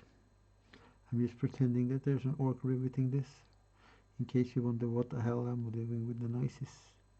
There we go. You can also have more cables coming out from here. Yeah, I like cables. Am I almost? Oh, I was too close to, yeah, the edge. Yeah, yep. Let's also adjust everything a little bit like that. So you're closer to the edge, so you can see more what I'm doing here. But yeah, Yeah, seem to be wanting to be very close today, so I think we're gonna have to do a fix for that. There is a very, very simple fix for it. Like super duper simple fix. And you can move the camera around, and you can do this, and you can do that, or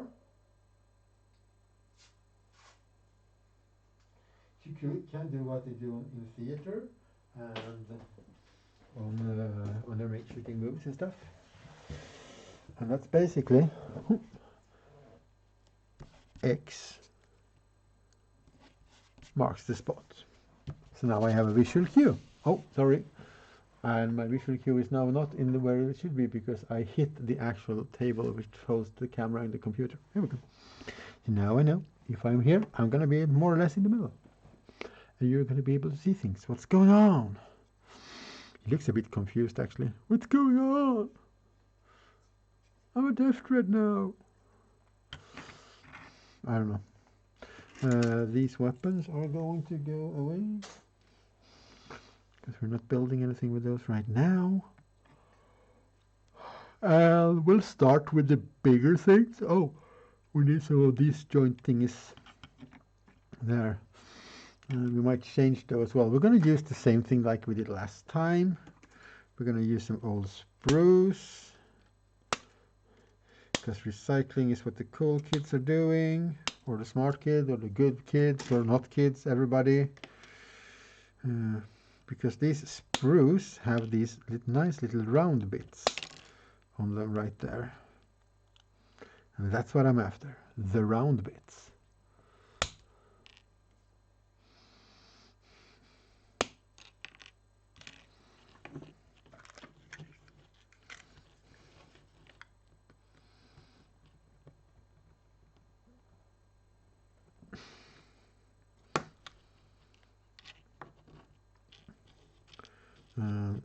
These can be used as big rivets or whatever, but they're nice and round. It looks like the end of an axis for a joint, which is exactly what we're doing right now. We need two more actually.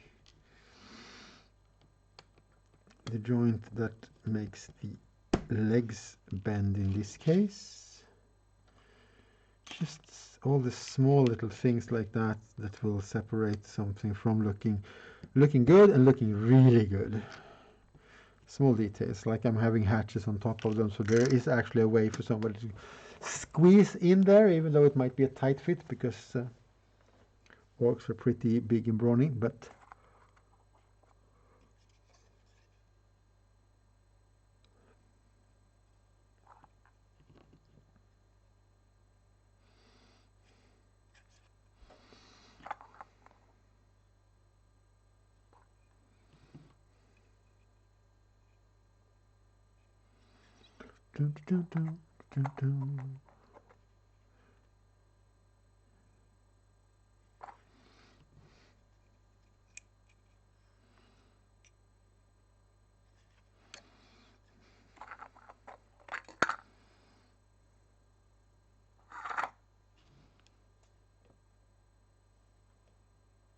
I'm not going to go down on the floor looking for that.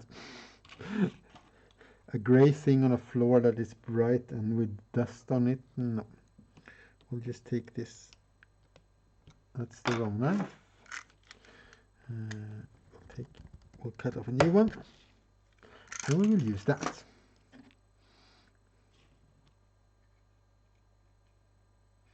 About like in the middle, so it looks like it's bending around that.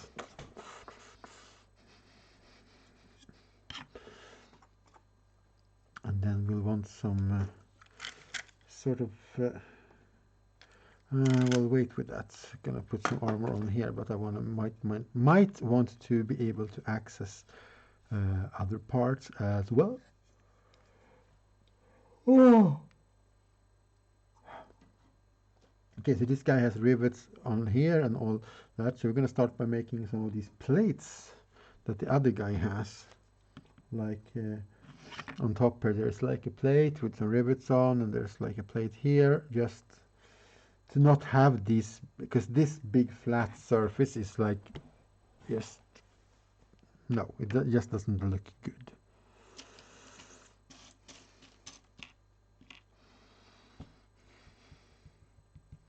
And we also want to try and make sure that it doesn't look too similar like the old one.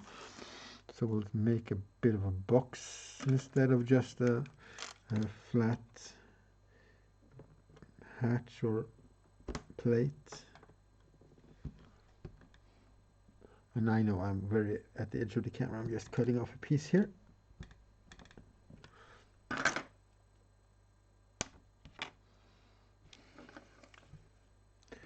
I'm just going to square it off a little bit more.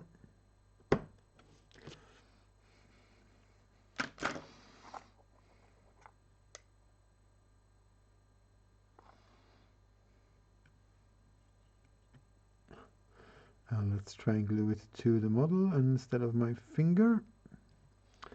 And it just makes it look better.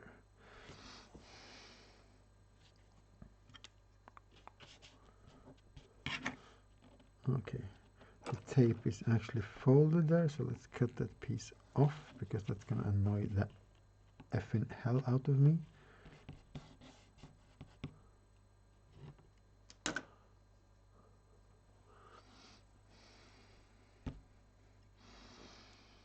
Oh, there we go.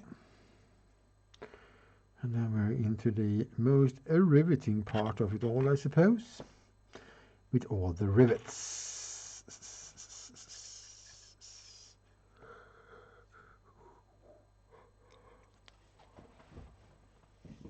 Oh, jeez. And I even slept well tonight. So let's start with some rivets on the shoulders there. Oh. Also, polystyrene is very static. So you might end up with it all over yourself if you don't watch out. Go away.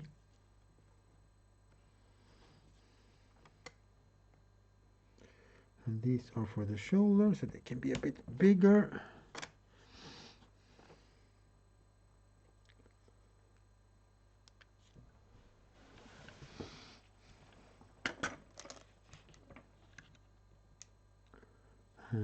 One bit, 2 bits. Oh, that's a little bit too big though. Need to slim this down a bit.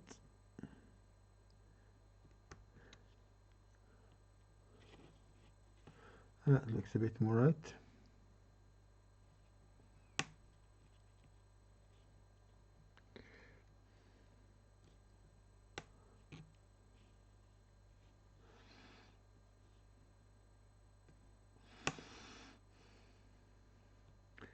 And then there's 2 more deff threads to do with like all the close combat weapon options.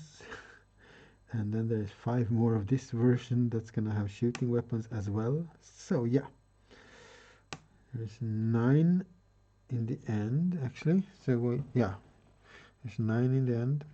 Deff threads for the start also for this army list, and that's with the HQ, the headquarters, which is going to be a big mech with a custom force field. That's 1,000 points of models. So why am I building this? I mean, is the deff thread model that's available from Kim's workshop horrible?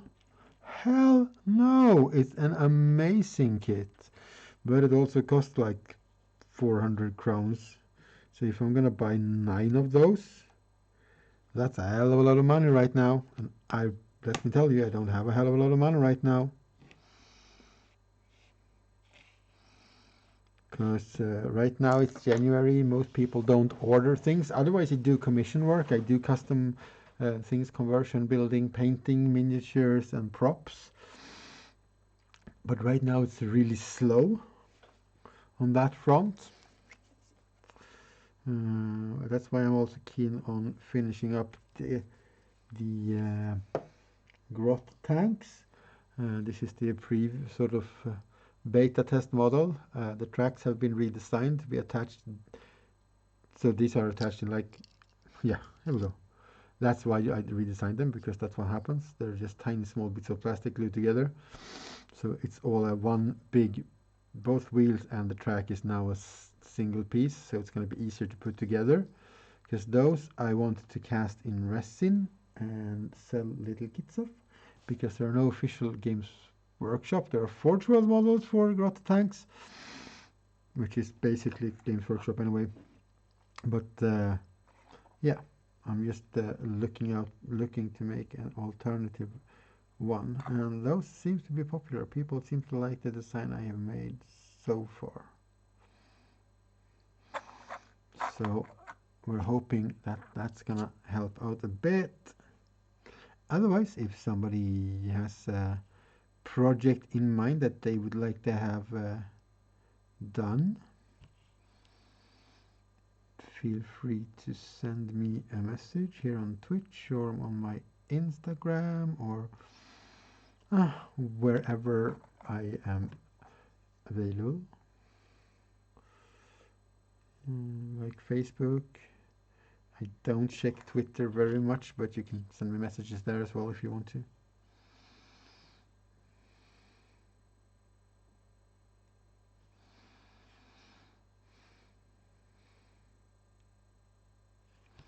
I could print and build one of these guys for you if you want a specially different look on your deff thread. These are not super cheap when I make them though, because with all the plastic hard work and stuff, it takes a while. But otherwise you can just convert things. You don't have to fully scratch build things. So we have a battle wagon, talking about cables and stuff. We have some cables going through the floor in here as well. A looted Space Marine Land Raider with some orky parts here and there, and a bit of plastic art and a little bit of creativity, and a little module up here. Oh, new follower, thank you. Hey, alerts working? What? That is amazing. Thank you very much. Oh yeah, that was that name I slaughtered in the start, right? Leopoldron. I don't know why that is so hard to say. I mean, it's not hard to read elite speech, right? Super welcome. Leoplerodon should be pretty simple. I mean, it's a bit of a tongue twister, but it's not that complicated. Anyway, welcome. Thank you for the follow. That is very kind of you. It is very appreciated. So yeah, that's another part, because I wanted to Leoplerodon. Oh, it's a dinosaur. Oh my god, I totally missed that. I didn't even know that was a dinosaur. Well, the Odon in the end should probably have tipped me off, but I didn't realize that. Thank you very much for educating us about that. That is very cool. Also, dinosaurs are very cool. Well, I wanted to get back into playing Warhammer 40k a bit. Play Blood Bowl, otherwise now. Well, not now, because now there's no meeting people, basically. But this is an older piece that I started on, just because I wanted to build it. But I wanted to get back into this, and with the economy being at what it is, I haven't really had a chance to buy many models. But I have a printer. Filament is quite cheap in compared to buying these models. So I decided to go with a whole bunch of deff threads and things that I could do myself. Later on, this will get into play. I have basically 3 lists for the orc army that I'm sort of working to get towards. First part is 1,000 points of these guys, as I just mentioned. Then I'm gonna expand that to a 2,000 point list by adding a few more of these, and probably gonna be scratch building a Morkanaut and something, maybe a couple of Morkanauts or something, I don't know. But still more walkie thingies, robot looking thingies.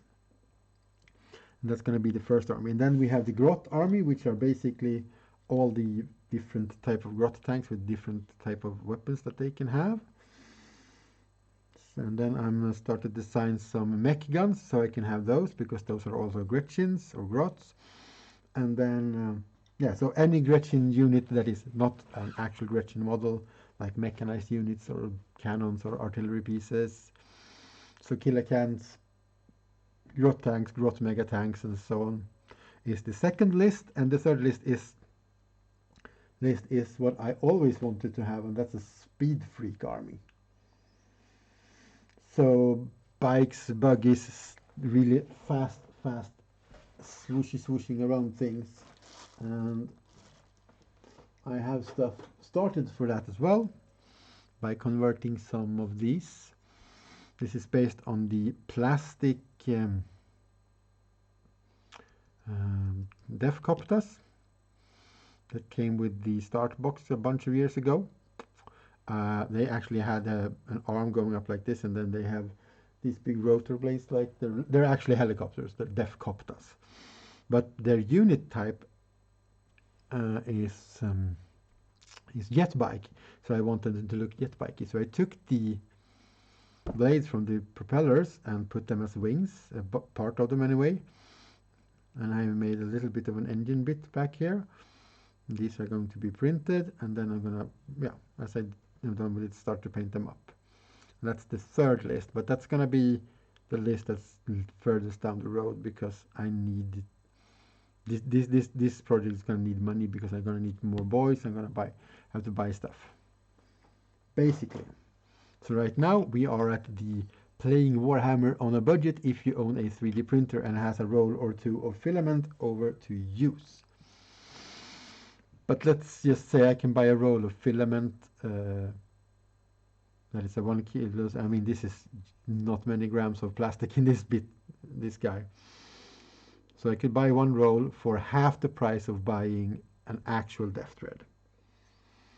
If I had the money to just buy all the deff threads, I would probably do that and convert them a little bit, but because they are awesome. It's a fantastic kit. I mean, Games Workshop puts out some really awesome plastic kits. And the same with the kilocans. I wouldn't print kilocans myself if I could buy them, if I could afford it. And maybe I'll do that in the end, but it's also kit bashing or scratch building things for an orc army is pretty, well, orky. All right, get some more rivets on here. Well, let's put a plate or something on this, another big flat surface.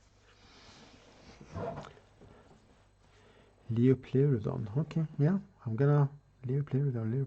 I'm gonna have to say that a few times, and then I'll probably get it.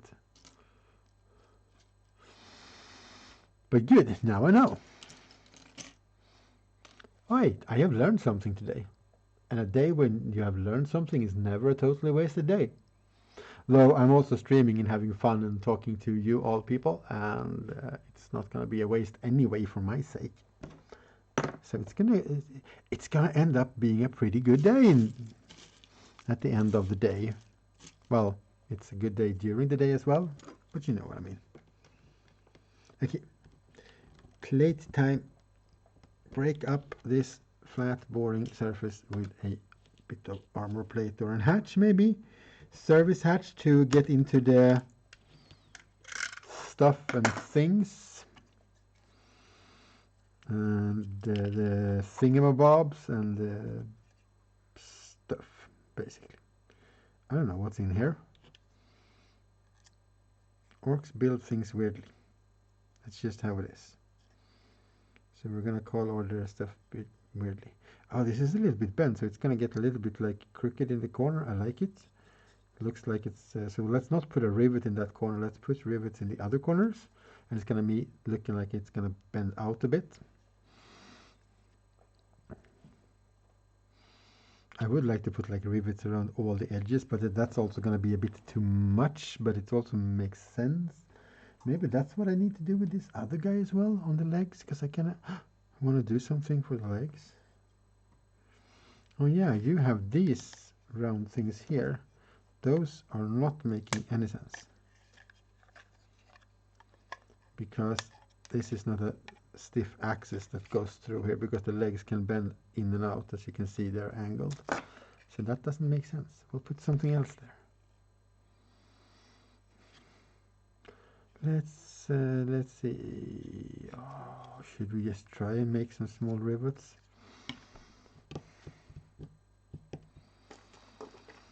Kind of wanna. Well, I don't have round rivets on any of these. I guess I'll continue with the non-round version of rivets, basically, to make it look uniform through the whole army. Which is a bit sad now that I have tiny. I mean, I have this. It is very thin if you can compare it. And it's round, so you could just cut out small discs of this basically and use it as rivets. There is another way to make rivets as well, but it's involves waiting a lot of between layers on the rivets, because you making PVA glue, and it's easier to mess it up so it doesn't look. Because the sharp edge on these rivets are going to make it very easy to paint for effect, so it looks good in the end.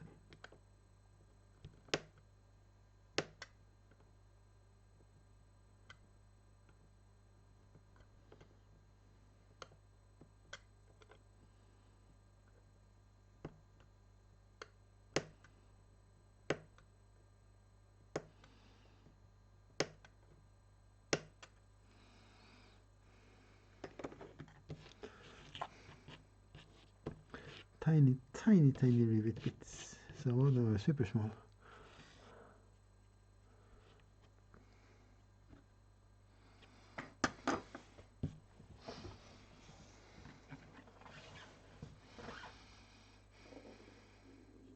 Okay, let's go for an experiment then. Do we need more glue? Yes, we need more glue.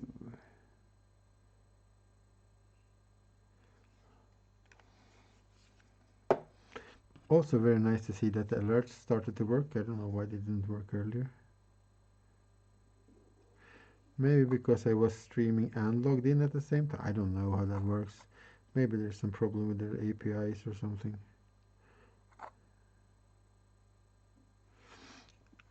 Okay, let's see if I can keep myself in camera maybe.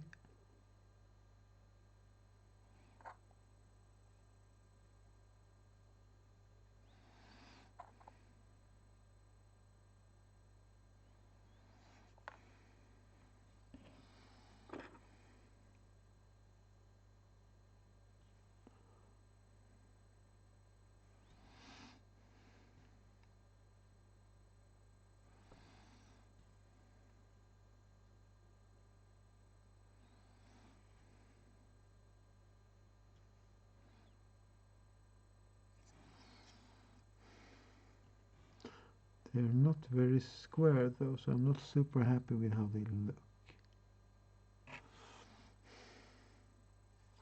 And I don't think that's gonna look good when I paint it, so let's not put an abundance of rivets there. Let's limit our riveting a little bit anyway. And that means we can put some armor on the top legs, because we had that on the other one. Let's move this away, cutting a bit of this tube. So I'm just gently rolling it back and forth, pressing down a little bit, and then it goes through. The reason to do that is if you start pressing on this, they're gonna deform a little bit, and I want to avoid that. And then we split it in middle-ish. And then we're putting this on here. And that's basically done just to bulk this out a bit, because I don't want it to look too skinny on the legs. And we'll do like we did last time. We're gonna cut down the corners a bit on this, so we'll have a better contact surface for the glue. If we can get in there with a knife.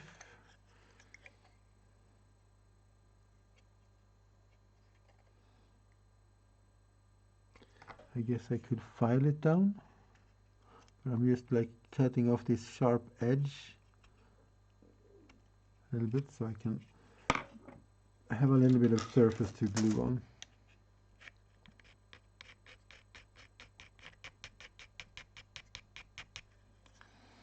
And then we're just sanding it flat, a little bit flatter. And the sanding on the inside here, because it was hard to reach with a knife. And then we'll put some glue on those edges, like that, and a piece of plastic card as an armor bit, like so.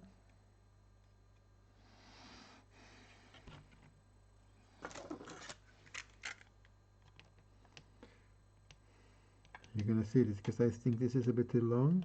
I'm gonna cut it, how it flattens out. We're deforming it a little bit. It should keep most of its shape, or go back to most of its shape anyway. And let's glue on the corners. And put a little bit of armor on that leg. And then we're gonna put a rivet on these, maybe a couple of rivets even on each of these.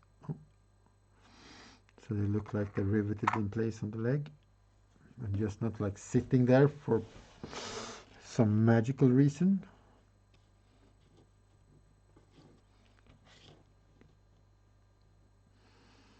We can do some rather big rivets for that.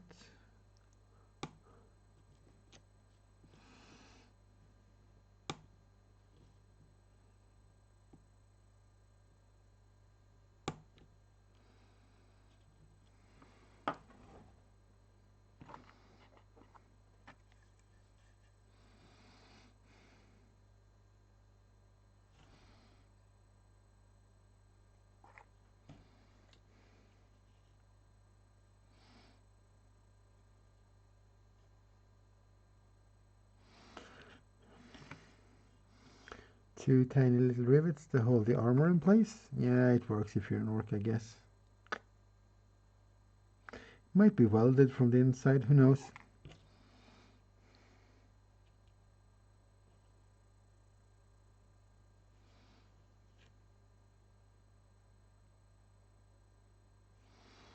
Here we go. Couple of rivets on the leg armor. He's got a face. He kind of looks happy almost. Yeah.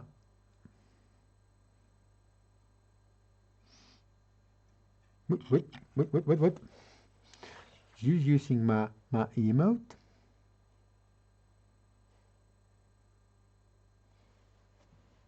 Are you subbing to what? I'm confused now.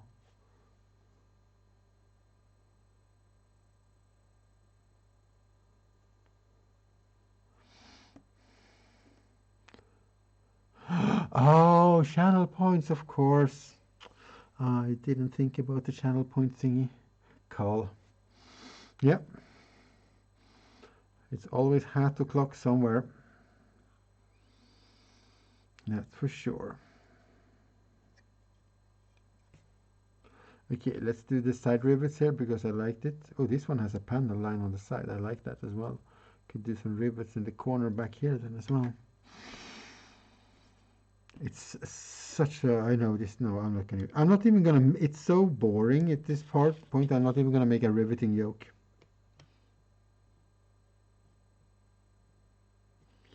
Because if I do, you'll all just get too attached to it.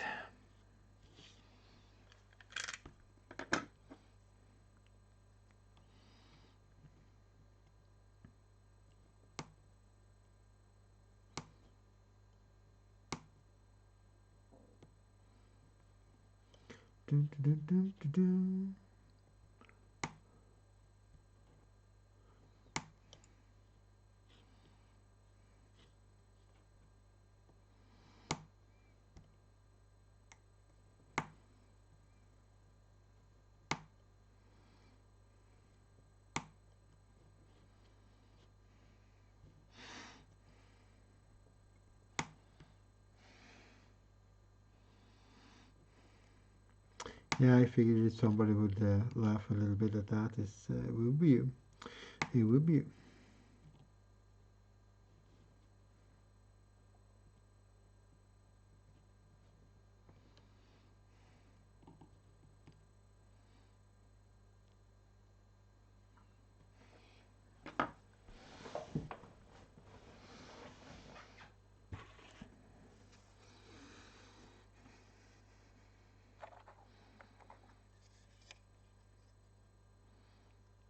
So rivets in all the corners then. And one in the middle here, one in the middle there.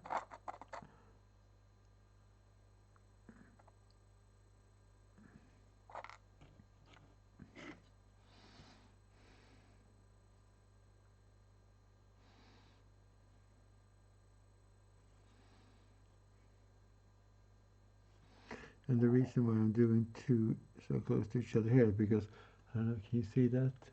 Yeah, I have filed in a panel line here, so it's not a big flat surface really. And I thought these panels would be riveted into this.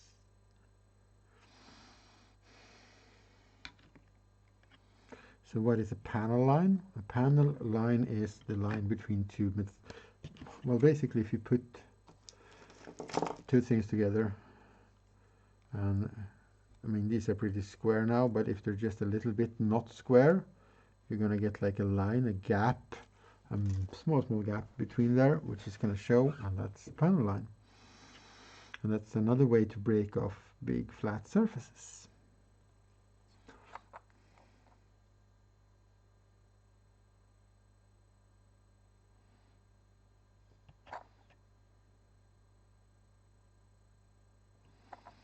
Let's put a couple of rivets on the inside here as well.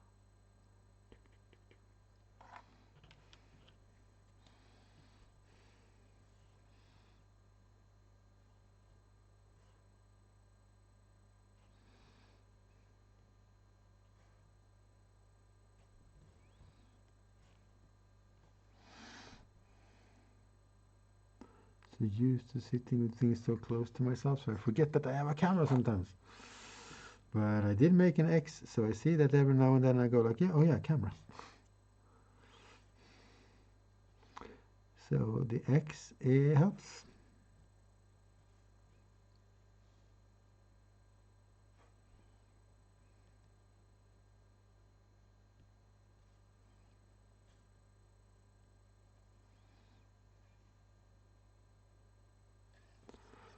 Here we go, a bunch of rivets on that side. Did I make the panel line go all the way around? Yeah, so we're gonna have to do the same thing on the other side basically. Let's put a little hatch thing on here as well, I think, just to not have that flat surface. Did we do anything with the other one? Yeah, we did. And the cable is starting to like be sort of rigid, so it's just gonna be hanging there. All right, rivets, rivets, rivets, rivets, rivets, rivets. Let's make them all.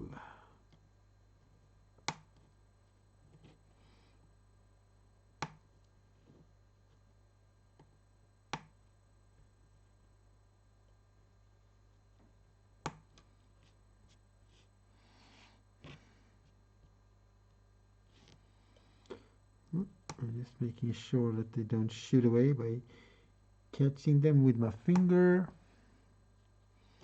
On the other side here a bit, even though that one did fly away a bit. I don't want you in the way because you weren't square.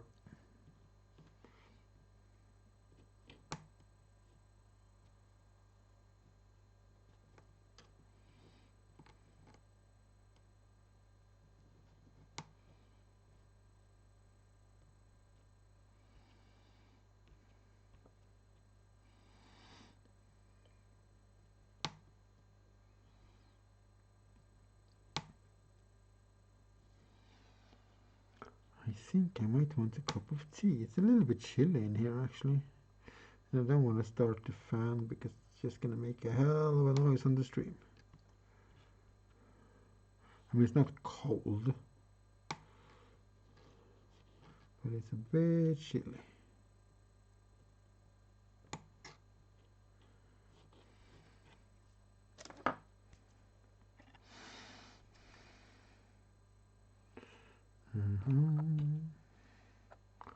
And dab, dabby dabby dabby dab on some glue.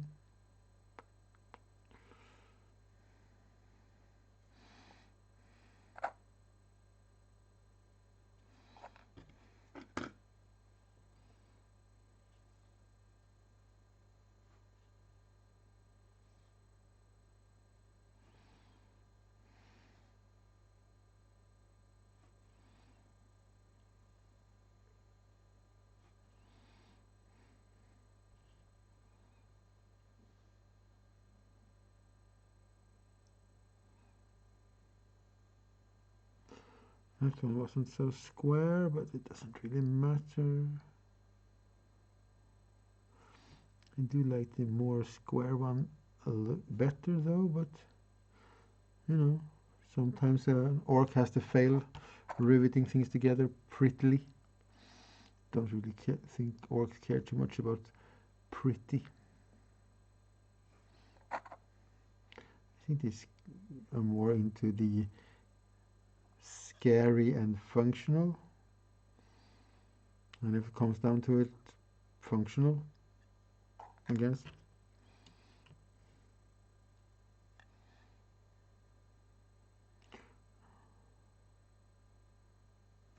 On the underside didn't get any glue on it, on the bottom part of where that rivet went. Maybe we'll just not put a rivet there then.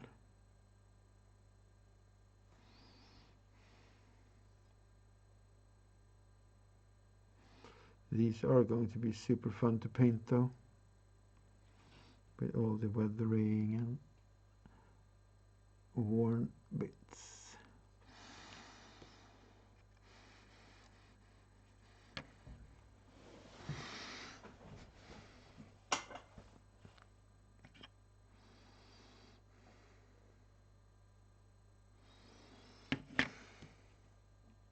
Do we have any nice looking square ones left? Now let's cut out a few more.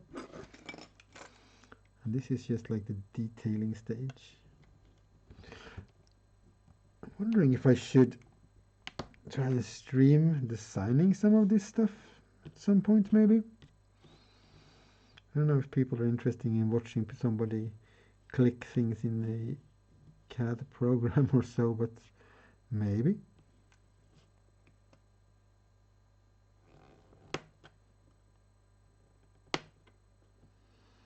But that should be if I do stream more days, I guess, because I don't wanna sit in front of the computer working on this time. Because this time is for building miniatures, and right now that's my own project. That's what I have dedicated these days to. Those are not very square.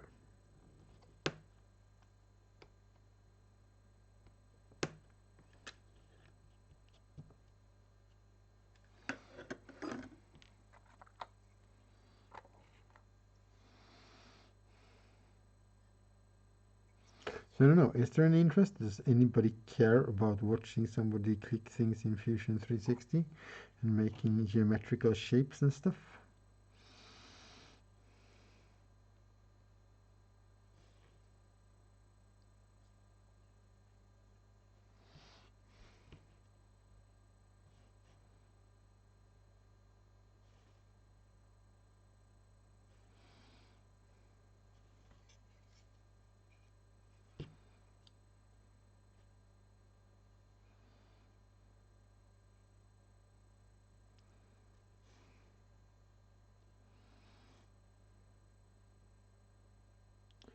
And squeeze. No, stay on the glue. There we go. It stayed on the glue in the end.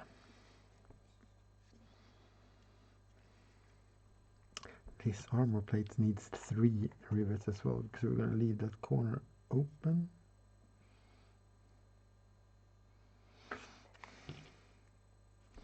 I need better rivets than those that are left, so let's make some new ones. Let's make some new ones. And hope we can get them square enough so that I like them. At least two of them are pretty nice. Let's use those.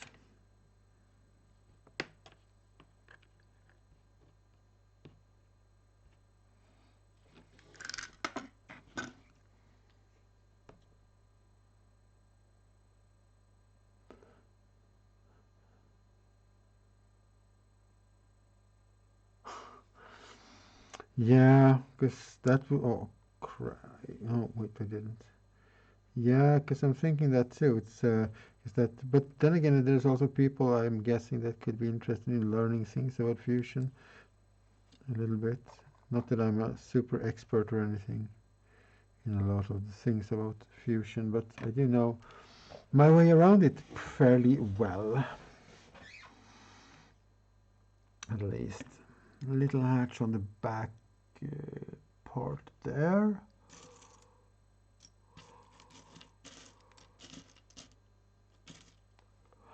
This is a good hatch material. Oh, this one. Oh, I can feel it. I don't know if you can actually see it. No. This actually has sort of a rivet here made with glue. I can show you how it's done. We don't have to do it on this piece. We can just do it on this thing. Because it's a pretty fascinating way to making rivets if you don't want these sharp edges and stuff like I'm going for here. But first, let's make a little bit of a plate.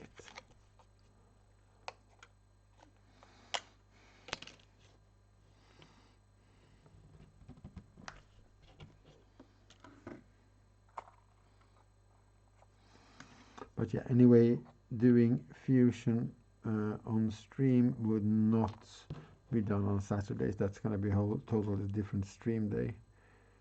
Or maybe just like a one-time or two-time deal while I design these things for this. Let's let that set and cure for a bit, and I will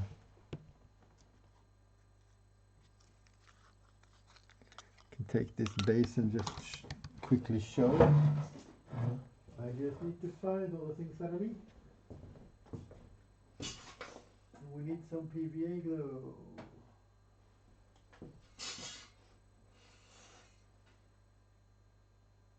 Is this the only one I have here? I am very skeptical. Are you still using it? I'm pretty sure oh, it's over. It's already over where I'm at, basically. No wonder I couldn't find it, because I walked away. There's not much left of this either. Okay.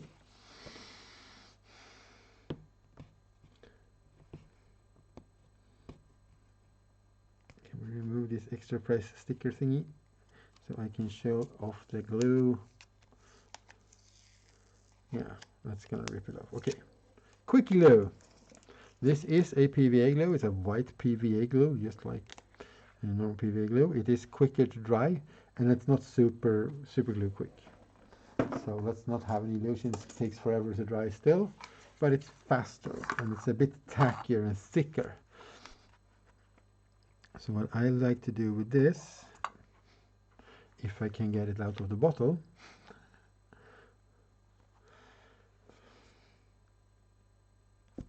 okay, let's remove this tip. It's also very easy to clean off this. Oh, the tip is actually broken off. Oh, let's just get a dab of that out. Again, I'm here with my little toothpicks. Just pick up some glue. Oh, dab it down, or a little bit more maybe. Dab it down. And this won't flow out. I mean, this would work with any PVA glue that isn't too runny.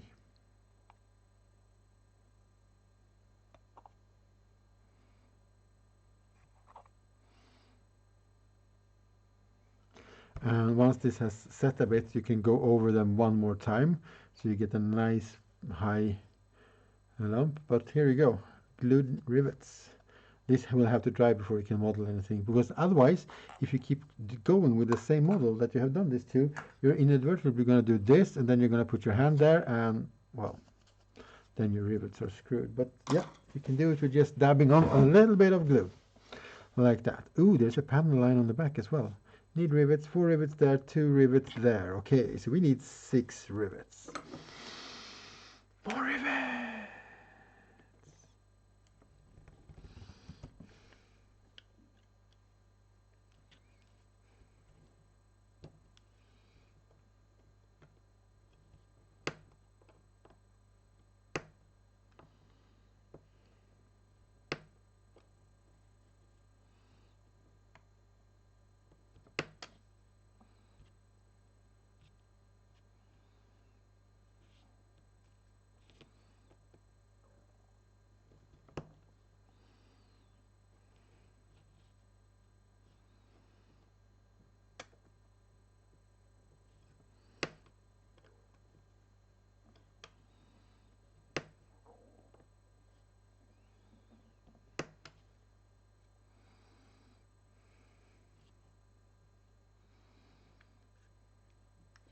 One, two, three, four, five, 6 decent enough rivets.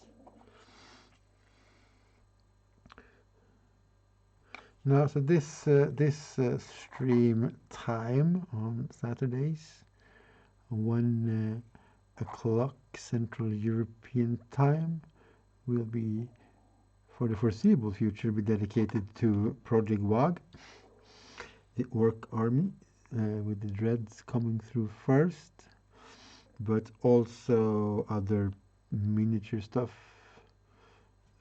either when I don't have anything to do with this project at the moment, or something pops up that needs to be done.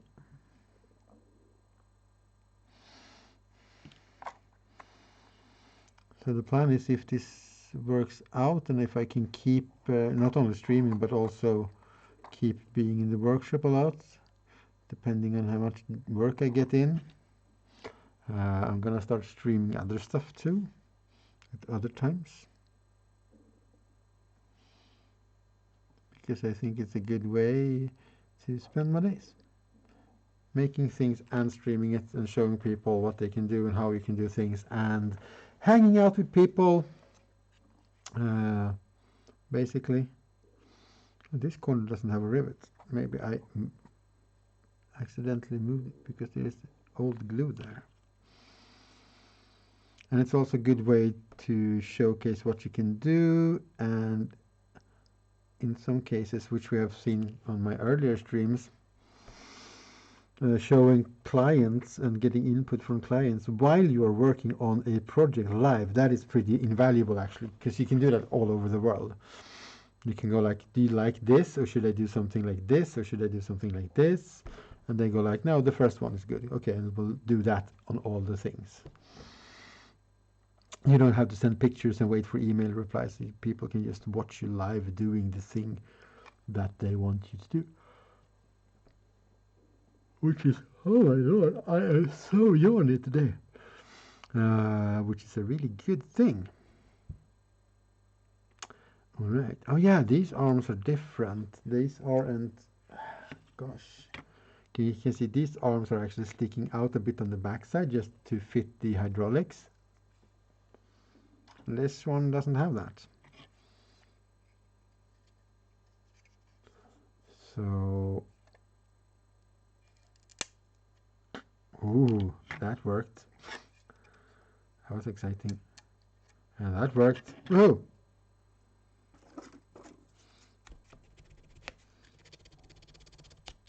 Sanding down some of the old glue.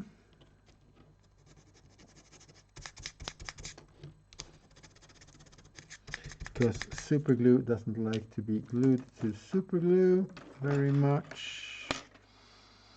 And then the same thing on the inside here. How does this fit, by the way? Oh, barely. But you don't have to do this so much. We just have to like scrape off the worst of the glue. Because then we can change that, and then it's going to be easier to do the hydraulics, which is the next step after this.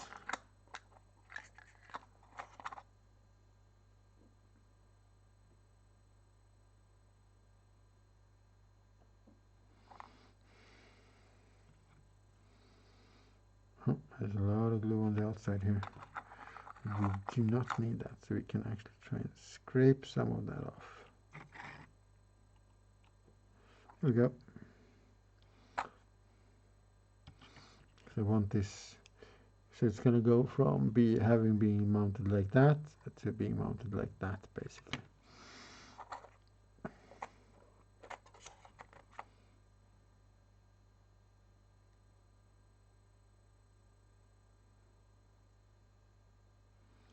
Too close to the edge in the back. So scrape off some of that glue right away.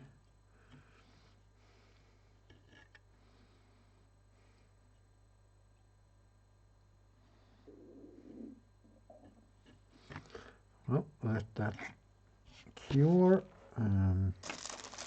Bring forth the smallest pipe. How small are the pipes that I have used? Yeah, this is roughly the same size. These are thinner though, so I don't know if the metal rod will fit. Will be a good fit to make this, so nope. That's disappointing. Because I kind of wanted this to work out like the other ones.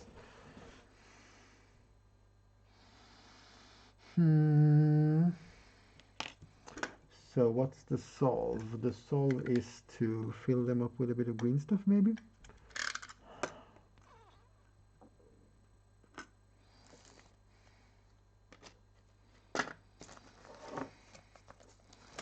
Because there's not going to be any pressure or anything on this, so that should be working pretty well. Yeah. So the bit of green stuff in these. How long are most of them? About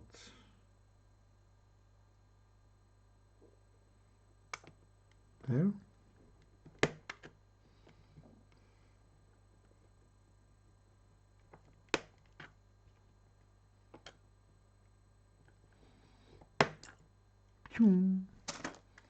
Well, that got caught over here. That's good. Don't have to run around looking for it anyway. That's nice. And we need 4 because we need for the legs, and we need for the upper arm. The lower arms are going to have shooting weapons, so they don't need the same type of hydraulic thing on it, I think. And then we are taking a round file and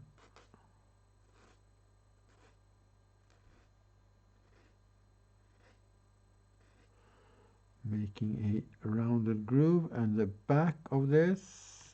Let's do that on all 4 of them right away. And if you're wondering what on earth I am doing, it will become clear very soon.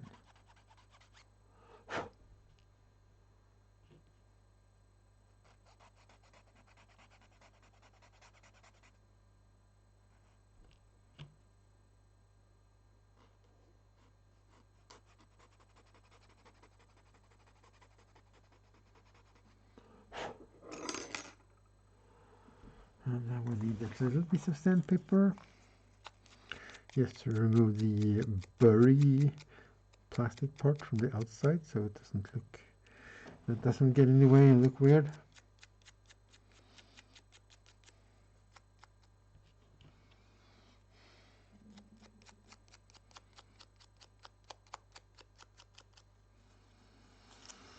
I'm going to need to take a short break soon because I'm going to need to eat something because I'm quite hungry. But I won't stop streaming. I'm going to just take a short food break. I'm going to go and heat my food in a while, and then, yeah. It'll just take a few minutes of downtime. Do we have any of that rod left then? Maybe there's some scrap bits of it. Oh no, do we have to use this? Well, we can actually use this anyway. So what I'm going to do is I'm going to take this and glue on at that angle. I'll explain it all a little bit more once I have actually done this, but what time is it? It's 20 to 4. Okay, let's take a quick 5-minute break or so for food. In a while, I'm just going to go and I'll go and start heating the food, and then I'll come back and finish up some stuff. And then I'll take a food break, and then we will continue.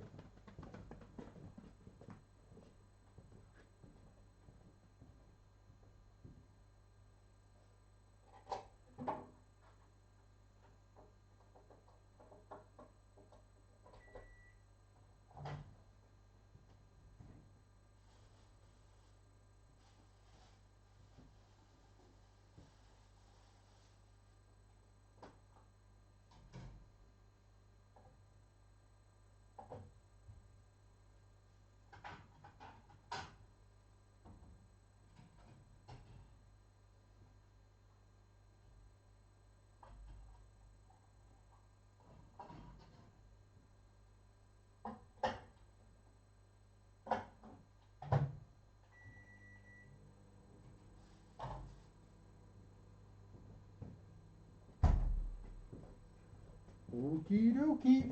Here we go. One last push before food break. Eating. Be right back. Yeah. Nice to see that I remind you as well then. That works out nicely for all involved parts. Okay. So basically what we're doing now is we're going to make these hydraulic thingies on the back of the arm here and on the leg. So we're doing this cylinder with a metal bit in it, and then there is a cylinder going across that way on each end, so it has something to pivot about.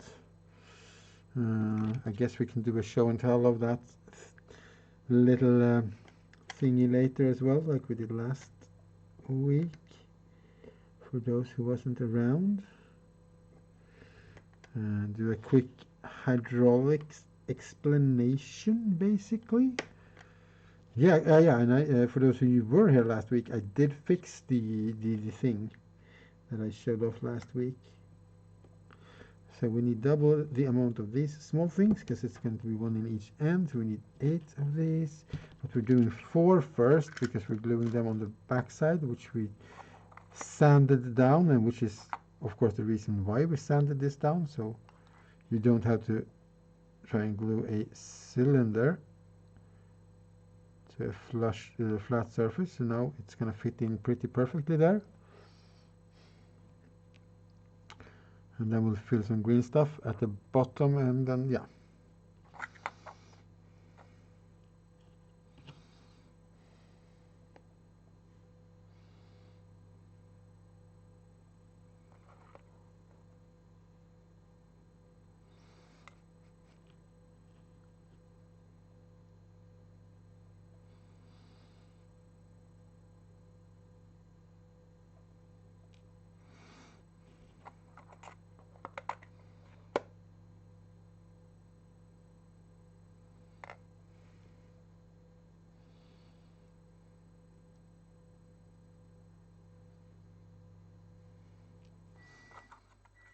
Oh,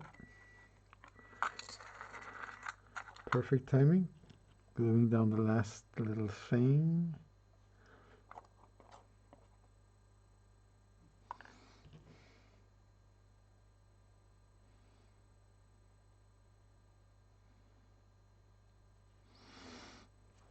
Four little cylinders, and with that I'm gonna take a short break.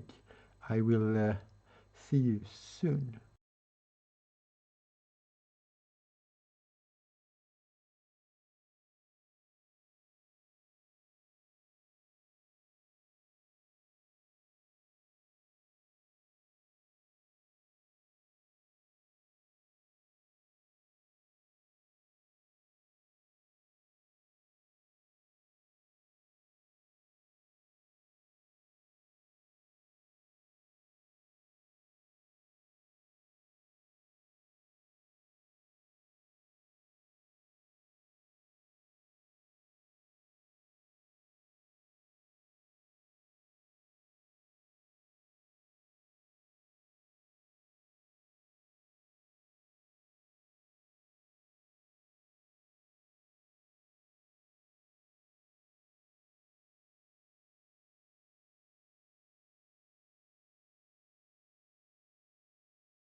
Lunchtime is over. And we're getting back to the orky nest. Hi. Thank you for hanging around if you decided to hang around. Or if you didn't. Well, you can't hear me, I guess. But if you didn't, it's okay too, of course. It's a bit chilly here, especially when you've eaten warm food. It goes like... Okay, hydraulic stuff. Let's make some hydraulic stuff. Oh yeah, I needed to make some green stuff. Lunch. Yeah, lunch. That was delicious. Indeed, it was delicious.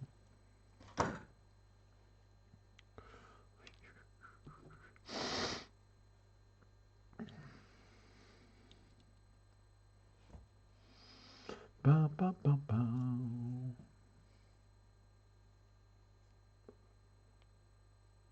Wait, what? How did you subscribe to me for 10 months when it was 9 months, 7? Okay, so it's weird. But you were subbed like a week ago. How did you subscribe for like, I'm confused now. Because my dashboard thingy says subscribe 9 months at tier 1, 7 days ago. Subscribe 10 months at tier 1, 2 hours ago. So if you subscribed 7 days ago, you should be subscribed today without... Yeah, but if you resubscribed 7 days ago and it was 9 months, why weren't you subscribed today? That's the question I was confused about. Or was that 9 months just an old update that was lying there brooding, or what? I don't know. Weird. Twitch, you're so weird. But you're working well today, it seems. I have 0.2 dropped frames, so that's 690 frames over all of it. Oh, WearTag, thank you for that follow, and welcome in. I don't know if you just popped in a little while ago, or just now, or what it is, but yeah, thank you very much.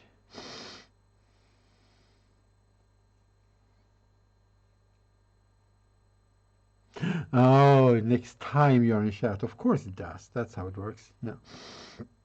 Well, I don't know if you have seen any or a lot of the progress anyway. Here we go. That's the dude we're doing. 3D printed black ABS with some white plastic art details. And we are now into making the hydraulic cylinders for his arms and legs. And then we're going to get on to some real Dhaka. Finally getting to do something orky, right? But first we need to fill this up with a bit of green stuff like that. Just a bit. Then we'll take this, we'll get some new glue. Squeeze that in. Squeeze that out. We'll lift this a bit in the glue and we will squeeze that into the cylinder until we hit, oh wait, not until we hit the bottom, because then we might remove the bottom part. That was not the plan. Oops. I made an oops. There we go. It's a bit wonky, it doesn't matter, it doesn't have to be perfect and straight. We have press meat for one more round. We got if we get more taters in dough. Yeah, we can skip the bacon sheets. I can pick up some dough and taters on our way home.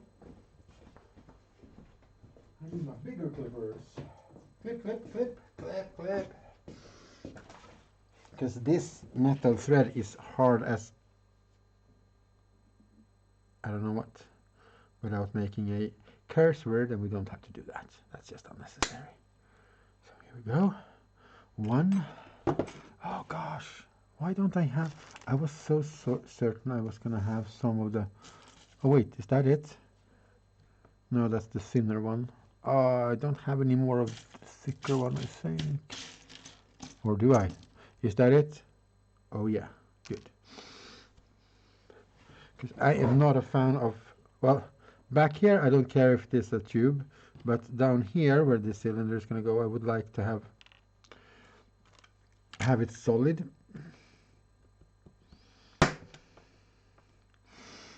And then I need the drill, so I need to get up there, walk all the way over here and find the drill. The little drill vise thingy.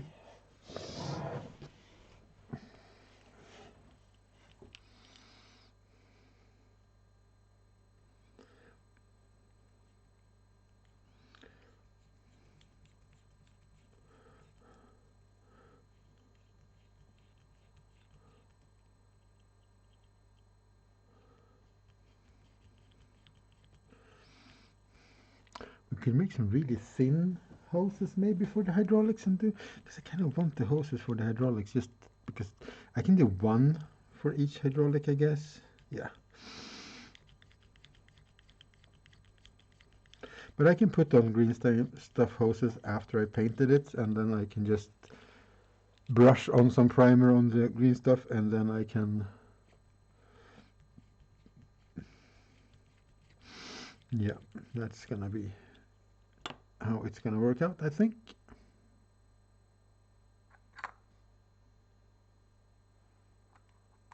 Oh, I have a piece of hair here, we don't want that. And it's still there, I can see it. Here we go.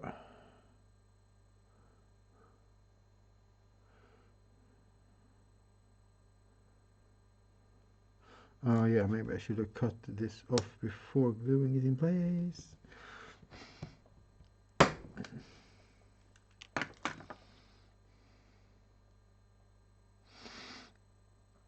Well, there we go. One hydraulic cylinder with a round bit in each end, so it has like an axis to pivot around here, and it can pivot around that axis as well, back and forth and up and down, whatever.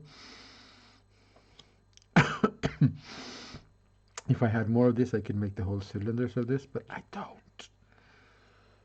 So we're gonna have to go with the fill out this cylinder with green stuff method again.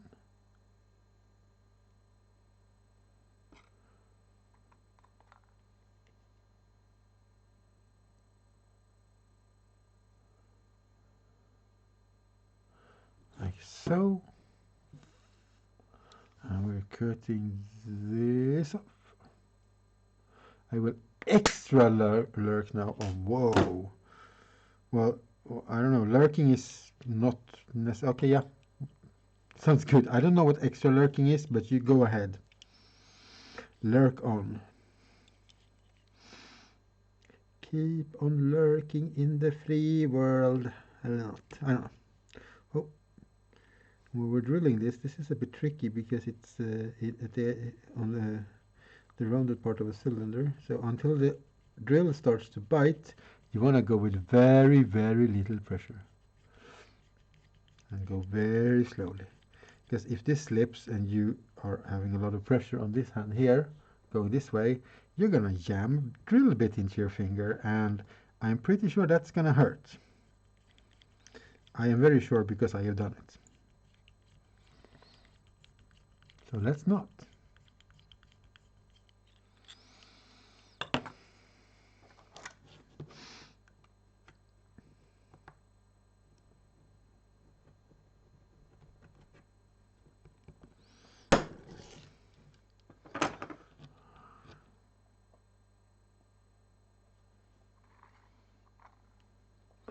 A little bit of glue on the end, and boop, into there.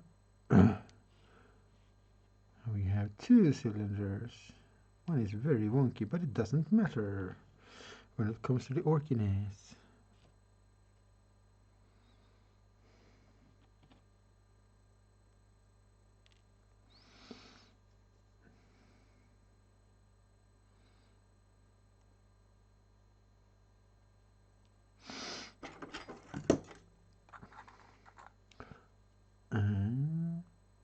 Into the green stuff, not too far, because we're going to push out the back then, and that's not what we want.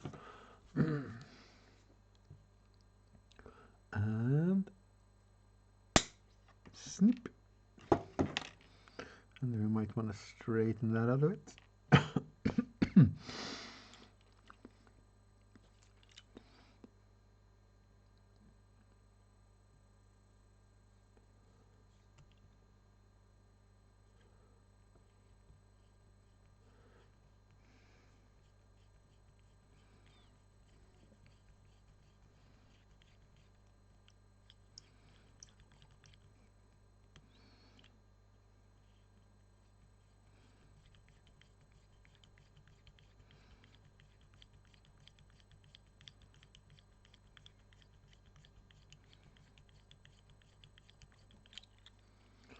A little deeper maybe.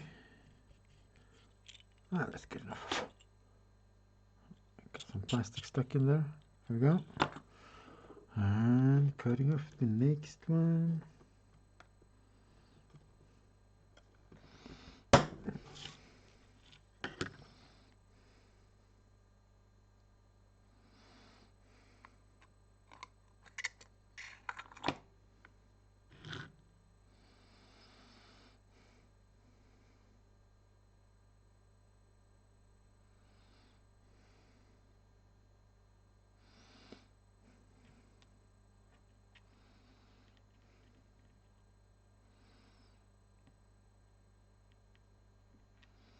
And we have 3 of 4 cylinders.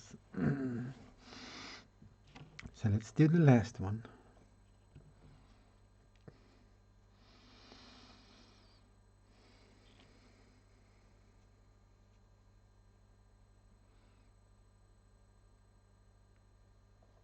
Green stuff in, glue on stick, stick in green stuff, snip off pin,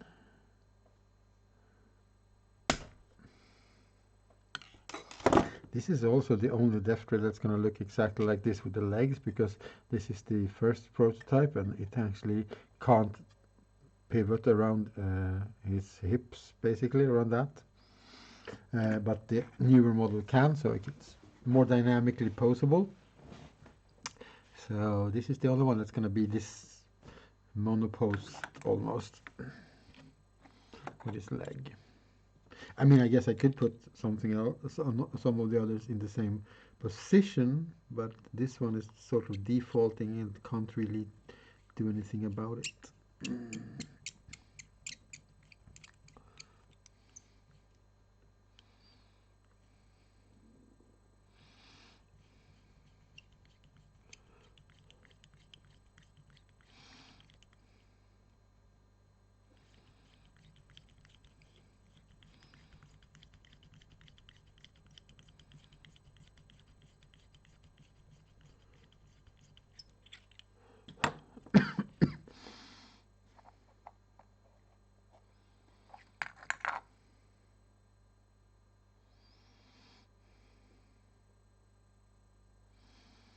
Oh wait, I glued it in before I cut it off again.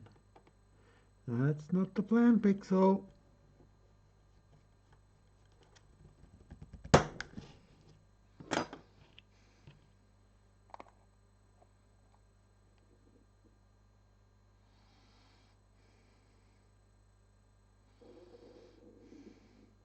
Oh, that became a bit long. Oh, I guess we'll have to cut it off once the glue has cured properly then. Okay, so what we do now is that we take one of these. We will take our tweezers.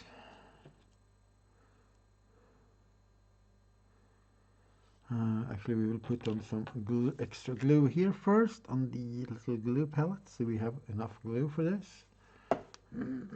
Remove these old toothpicks. Once the toothpick has been used for a while, you might want to just take a new one because they get sort of sticky from the glue. All right. So this is going to go like this. So we're going to need to put glue on here and there. And that's exactly what we're going to do. A little bit of glue there, and a little bit of glue there.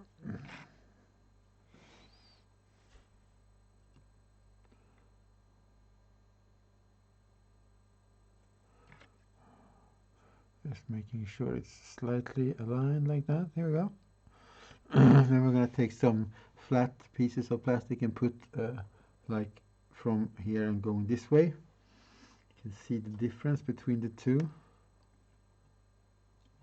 Now you can when my finger is not in the way. This has this little bracket or like a flat piece of plastic, in this case, or metal, then to keep it excuse me, to keep it in place. But first let's glue everything on here. Okay, and this is gonna go like here, so we're gonna need glue on there and some glue on there.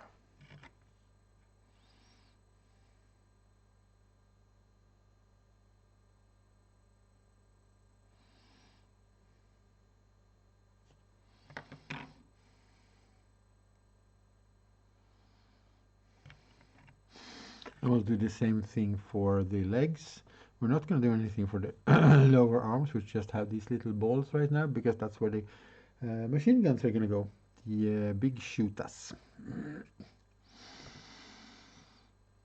And once we have done that, we're going to go on to make some chimney parts, maybe.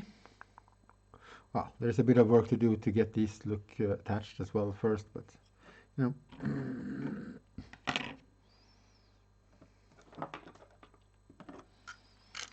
This one I did not like how wide this part was, so yeah, that's a bit better, maybe a little bit more.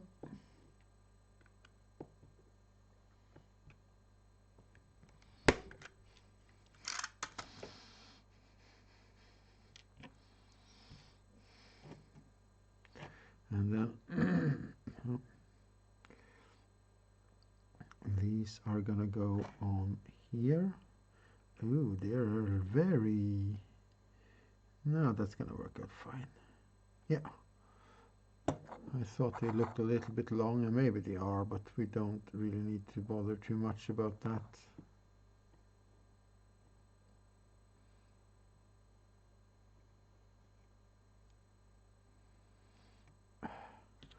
Okay, I thought it was going to be practical to use tweezers for this, but I guess this is the way you want to go with this. Whatever works for you. Yeah, external hydraulics, it's the thing. It's what all the cool orc boys are doing. It just makes it look cooler. Technically, it would be a horrible idea to go into war with a machine that has mechanical or hydraulic parts like this exposed, I would say, but that's not how we work in Orky land. There's that hair again.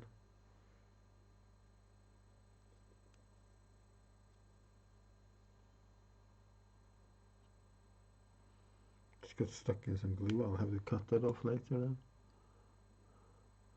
Now let's just get this in place. Like so.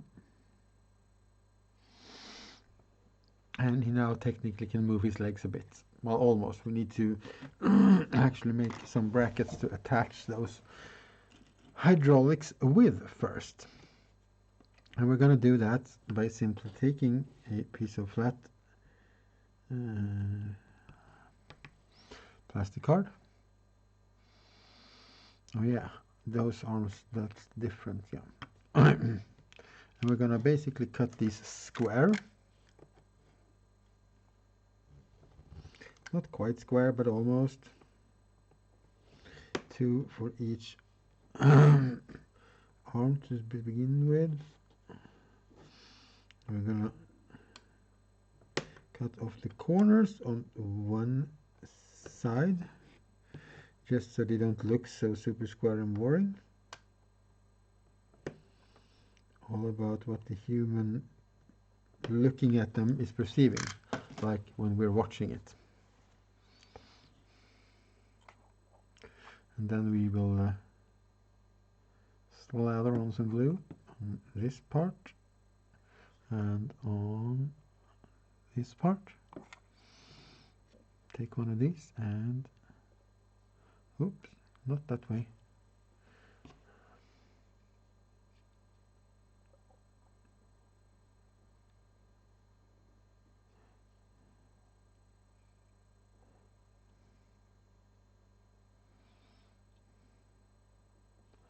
Okay, this one is a bit annoying. Some new glue in there maybe on the edges. See if these are light enough still to be lifted with water. Yeah, okay, that's gonna be slightly easier then.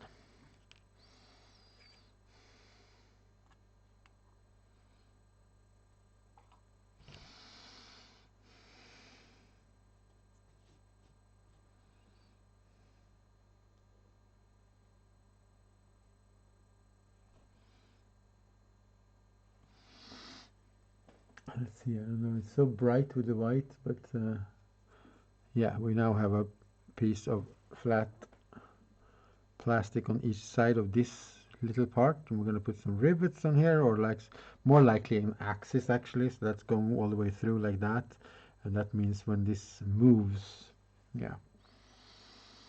Oh yeah, we talked about show and telling again. Let's do that. I did that last week, but if you weren't here then you don't know. Because I have a really good, easy way to show the principles.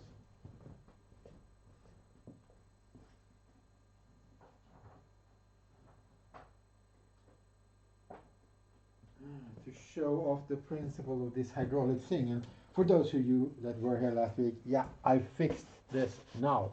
I have some slightly bigger scale orc stuff as well. And let's see how much of this we can get into camera without moving the camera. It's one of those claws that you saw on the orc guy before, basically. Yeah. So like basically like this guy, his claw on his hand is what I got here in full scale. Well, human scale anyway. Yeah, that camera might actually be better. You can see I can basically fit my head in between it, so it's quite big. And the thing that it couldn't do before, because it was a bit broken, was this one. Let's see, let's get you into the camera. Yeah. And you can see that here you have the cylinder, this part basically, or if we go back here is these parts. This is what we just glued on, where this axis here pivots. Oh, now I'm just hitting everything. Here we go. Okay, so if we see here, just imagine this is an hydraulic cylinder, and it pumps in oil and pushes this piston out. And if it didn't pivot around these parts, I would just break, right? It would just break down. So basically this is what the claw is supposed to do. Yeah. So these parts is what we're making, and that's what I want on the claws. That's why I kind of want to print out the claw so I can design everything. But that's what these little bits are here, these brackets here, these flat pieces are. So we have something for our pivot to be attached to.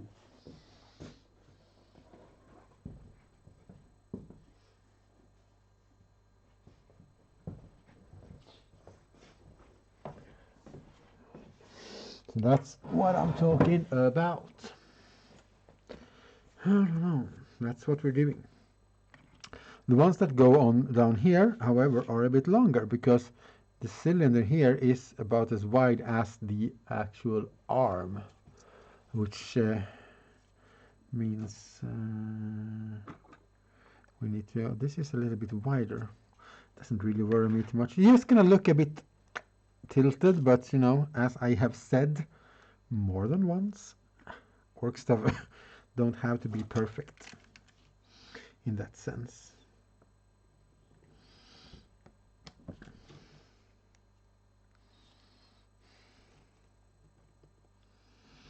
So this is for the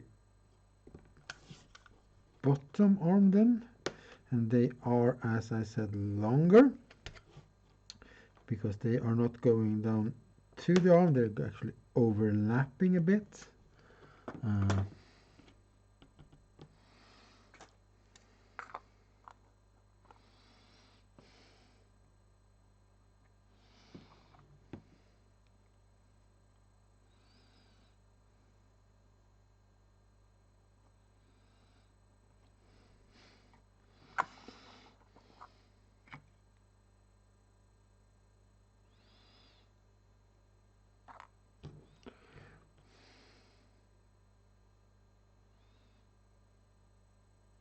There we go.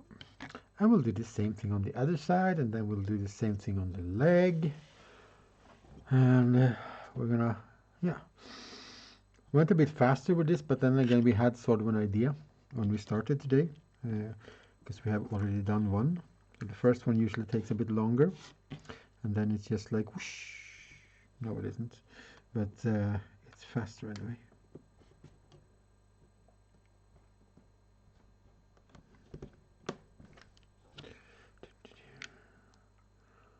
And then once we are ended, we're gonna see who we can raid today. So it's fun popping into other people and saying hi.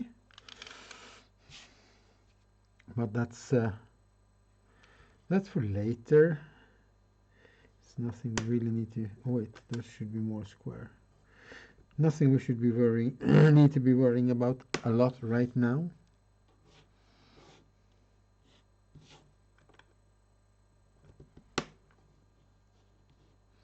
And then we'll make a couple that are even less square. Excuse me.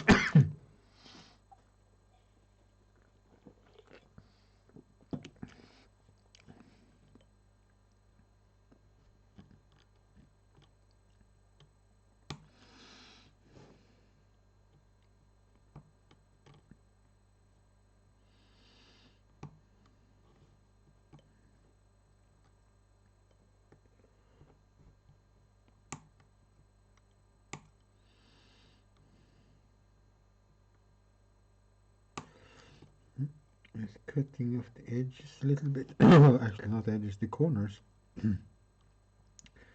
Just so that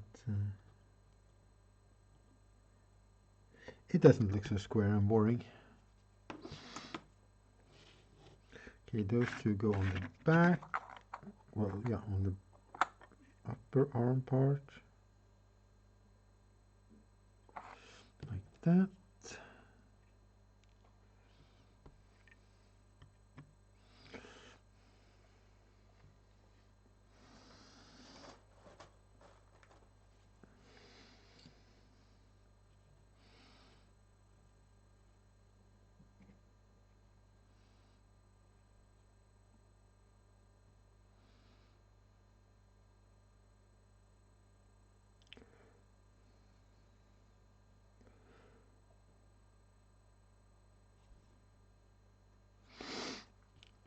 And on the underside of this,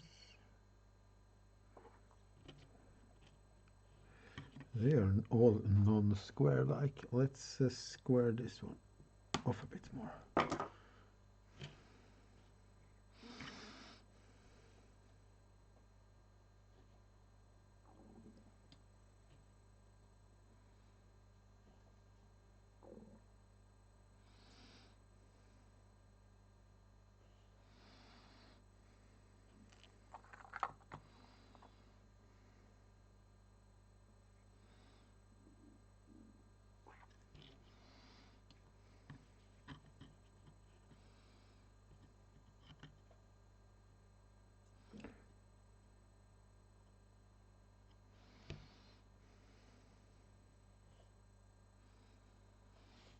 There we go.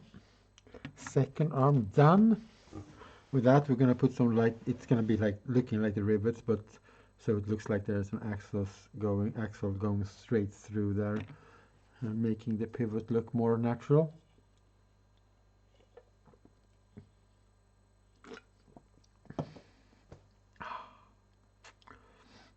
Yeah, I'm treating myself to some sugary drinks today because I figured I'm gonna need extra kick of energy.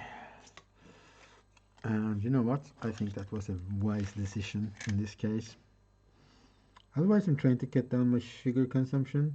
It's not super easy because I'm a really big sweet tooth. I like sugary stuff. But it's been I had like a week where I didn't eat any extra sugar, basically. So that's feels pretty cool. So it's not like I have to stop. It's like, oh no, you failed or anything like that. It's just like I'm trying to be more conscientious about my intake of extra sugar. And these we're going to need the right 8 for then. Because we have 2 legs and there's cylinders and they're going to be attached in both ends. So we have 6, 7, and 8. And then we will fix the corners a little bit. Let's go there so you can actually see the edge of the table properly.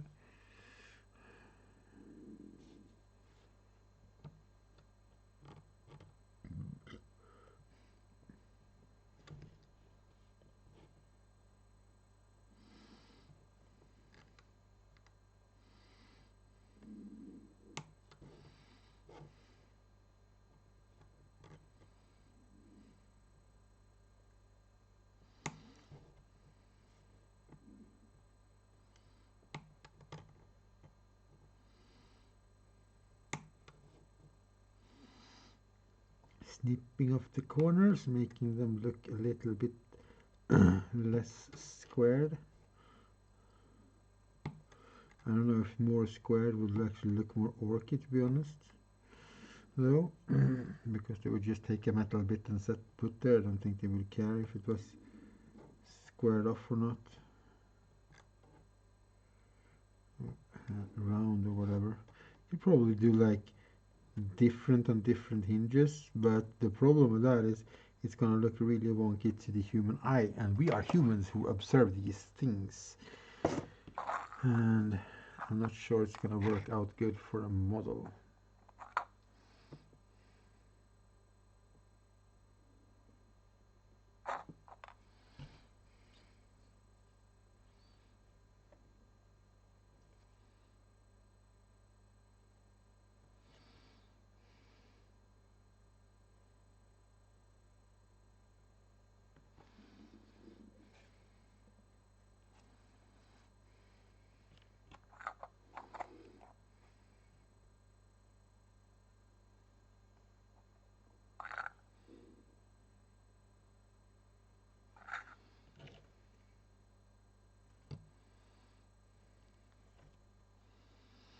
No losing bits, please.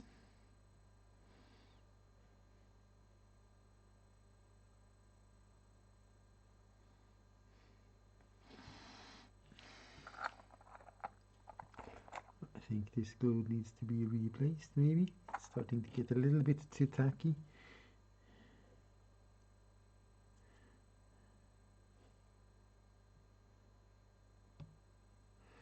So here we go. One leg, and then we get to make all those tiny little rivets for those hinges. I kind of want to heat this up and bend this plate a little bit more out to see if I can find a snotling or a grot arm or hand or something that sticks out there, like there's somebody in there trying to repair it.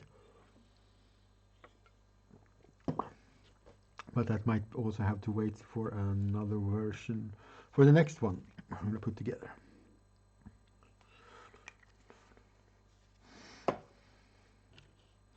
Also considering to pre-cutting a lot of rivets at some time, like the small rivets that I've been making.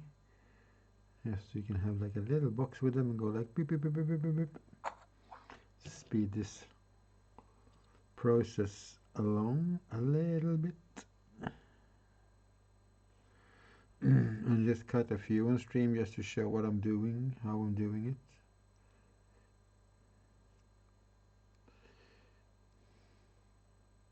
it. So that might be an option, you never know. That might happen.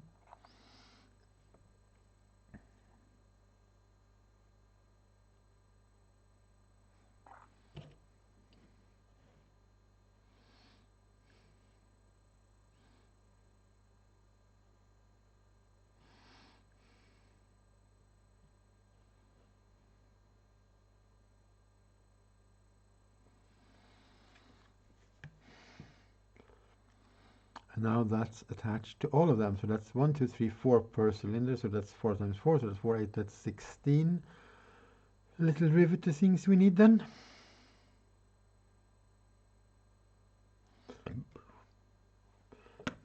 We're going to have to cut that as well.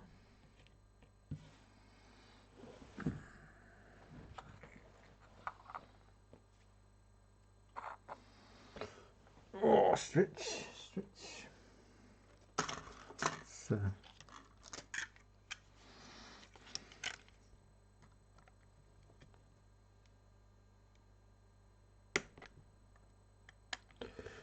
let's just straighten this whole thing out and maybe we can actually use this.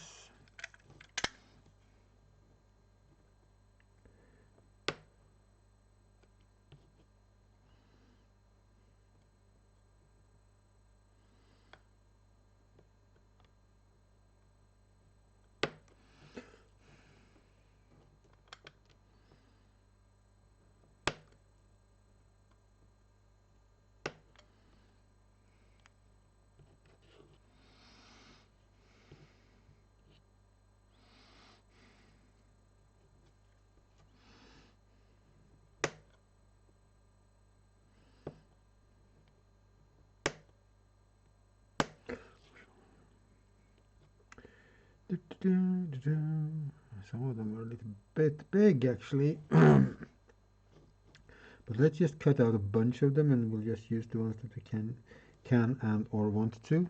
Let's remove that actually. Let's make a thinner strip from this.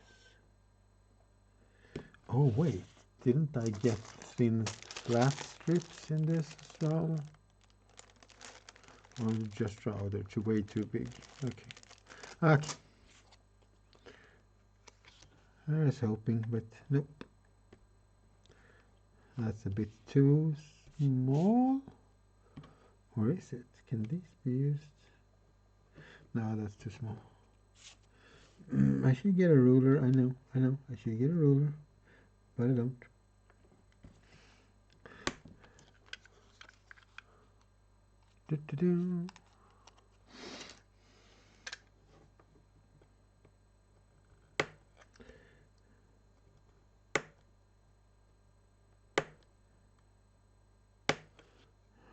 Still a bit too big. Hard to get a good size in between the sizes. Maybe if we trim this down to like there. Yeah, that's gonna turn out better, I think. Just need to cut off the end a bit more like that.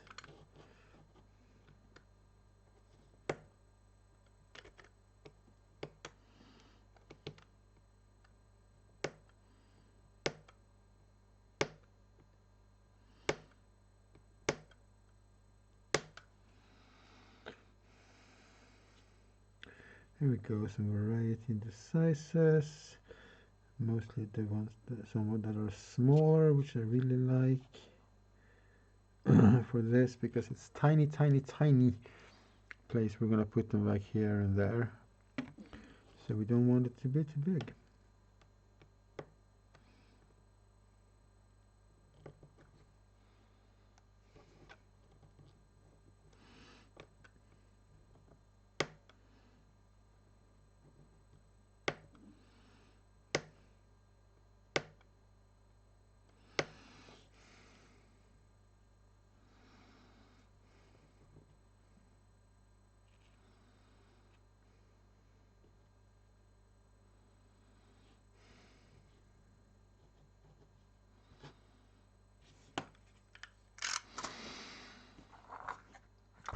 glue. Glue seems to be doing well. Let's get going then. Glue was a bit gel-like. Actually, we might want to get some new glue on there then. Schmack.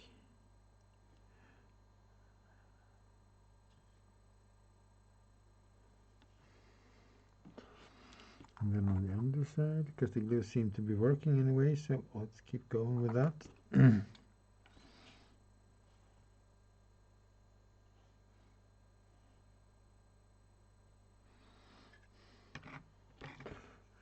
the other arm, the top side.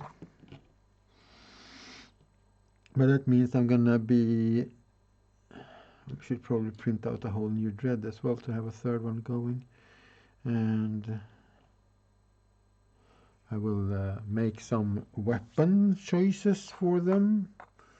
We will fix that next stream, next week. And we will also at least then plan to paint one of them at least on the next stream. That's gonna be fun. Fix up the base, paint the model, have 1 out of 9 dreads completely complete and done.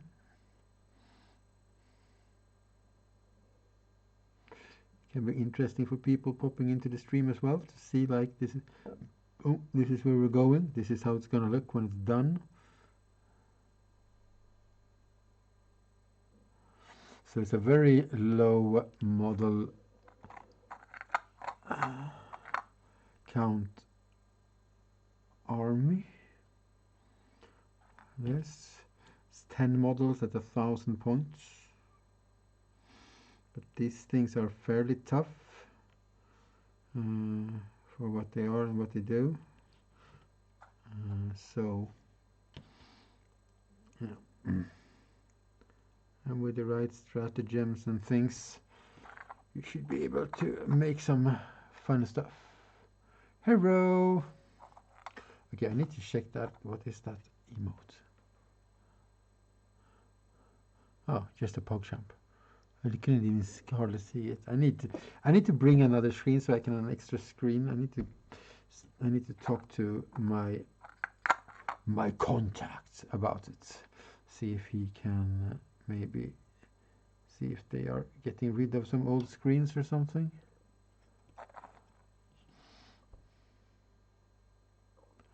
Oh, yeah, eat something. Yeah, temperature is horrible for spraying things on. Such a annoying thing.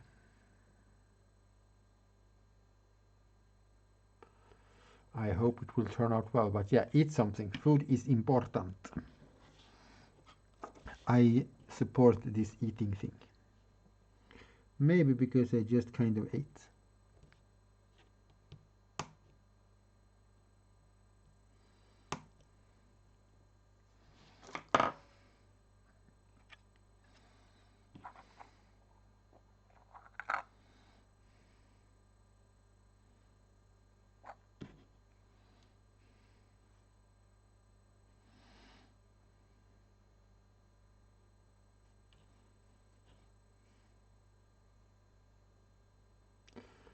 And the riveting action done on those. Well, the joints there. And this is gonna pop out so much more. You're gonna see. You're gonna see once we start painting these. Smokestacks, chimneys, exhaust pipes, whatever we want to call them. We have materials for it right here. Let's do it.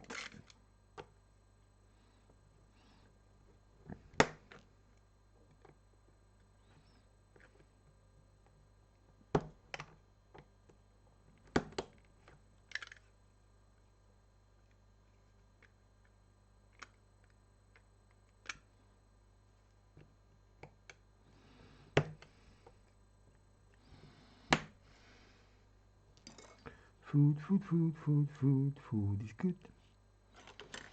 Food is good.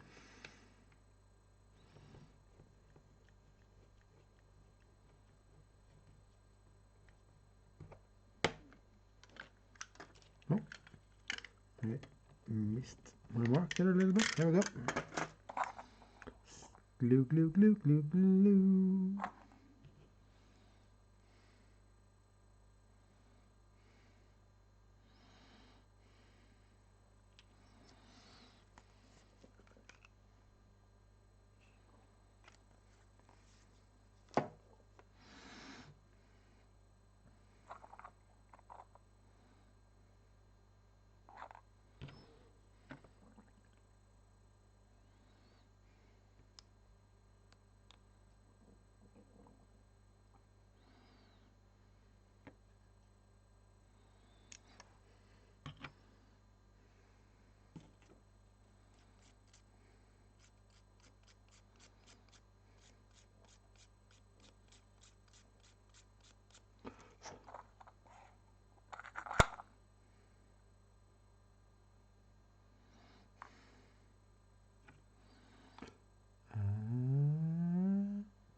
Exhaust pipe.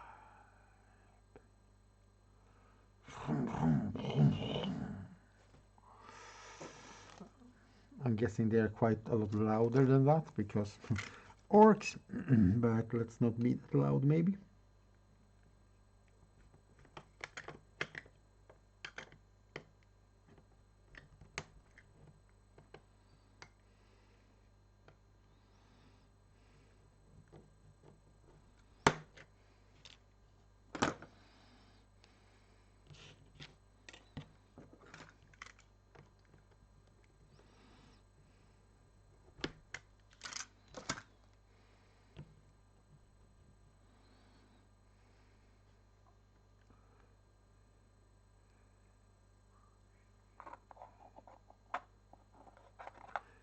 Smoosh glue on this one instead of pouring glue in there maybe. Pouring glue in there is probably a better plan though, and less less of a mess on the outside. Now we know.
A couple of wonky exhaust pipes.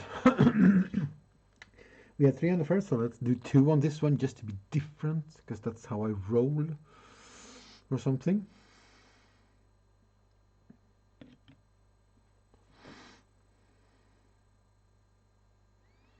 So what else is there we can do for you, Mr. Deff Dread? Oh yeah, machine guns. Should we do with it actual machine guns, or should I? You know what? I'll print some parts for that too, maybe. I think that might be the thing. Because that's pretty serious. It's a bit nice square thingy with a tube on it. I mean, I have a machine gun on this one. Oh, you're just tossing your silly little tracks everywhere now. Well, that's, as I said, that's why I'm going to remake this model.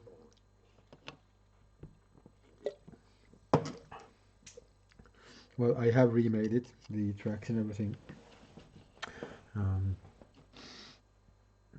for the final product. That's gonna be cast in resin in the end, so I can sell them in case people want some grot tanks. Yes, you heard it. And the plan is, because I have 2 different finalized models. I have another model which is not the finalized rocket model, but it's yeah, all of these tracks are not gonna have like holes for the axles. They're just gonna have attachment points, and the attachment points are going to be the same on all wheels and the same on all bodies. And what that means is that you can use any tracks on any of the bodies, so you can mix and match and make everything look a little bit different. But yeah, here you have a big hatch that you could have done with some rivets, but here let's have a look at this guy and the rivets you can see here, these square bits. This is what we have been gluing on for the most of the stream, it seems like, but on the deff thread. And you can see when you paint it, it's just gonna pop up very well to give you some break in these flat surfaces. And the same thing around on the turret here. And these also has hatches printed for them, so I might design a hatch and kind of try to remove the hatches that I have on these. Just that, so you can get a proper looking hatch. Yeah, we're getting there. It's a bit of a process. It's like a few hours of work, because I mean I'm not just working, I'm talking as well, so I'm not fully focused, but it's a couple of hours of work at least to get all the plastic card done so far on each of them. And I think they're about 4.5 to 5 hours to print. So yeah, but while they are being printed, you can do all the other things prep, or if you have one, you can build one while the one is printing and so on. Oh, of course, so that actually works out. Man, works out pretty well in the end. I can tell you how much these weigh, or like how much filament is used if you want to, like next week. See, in case somebody wants to know, and then you can figure out how much filament there is on a roll, and then how cheap this is. I mean, even this pack of plastic card, if you're gonna buy one of these with a variety of things, costs like 100 crowns, like, so that's 10 euro or something for a pack. And you can buy a couple of packs of different sizes. I mean, it's so cheap if you want to build. And when you're doing orky things, even if you buy the models, I recommend buy a pack of a couple of different plastic cards and just go crazy. Make new cables for them, make them look unique. Because even though the Games Workshop models for the deff thread, among other things, are fantastic models. If everybody has like the same, more or less the same look, there are some options in the pack, which is also great in the box when you buy them, but still, yeah. So I'm not doing this like only as a thing, oh, I don't want to pay Games Workshop anything. I'm doing this because I can't afford to buy that many models right now, and I also like building models, so it's a win-win situation. I'm just adding a little bit of strip in between the eyes here because I thought that area looked too flat and boring. So we're going to do that. We should put some rivets in the corners of this eye shield thingy. Some really, really small rivets though. So we're going to need 4 really, really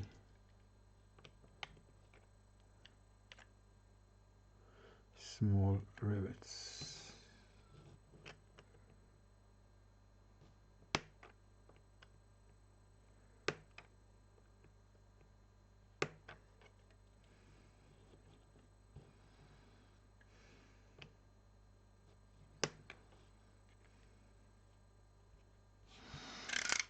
Like that, and then a little bit more glue.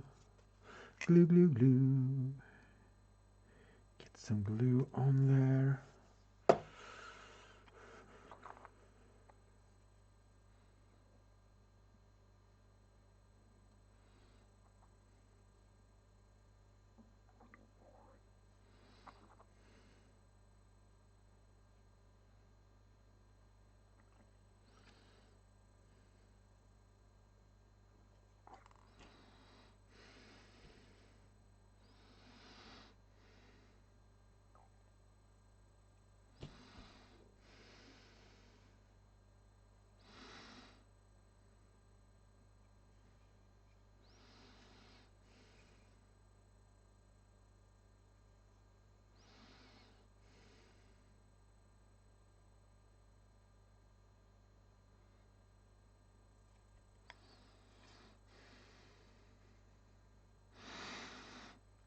And then I am, before I leave, I'm probably going to put this up in this angle, and then I'm going to fill this out with PVA glue and let it dry, actually, just like to fill it up. I could also, guess, we can just put in some green stuff. It's going to be dry until I get here in a week.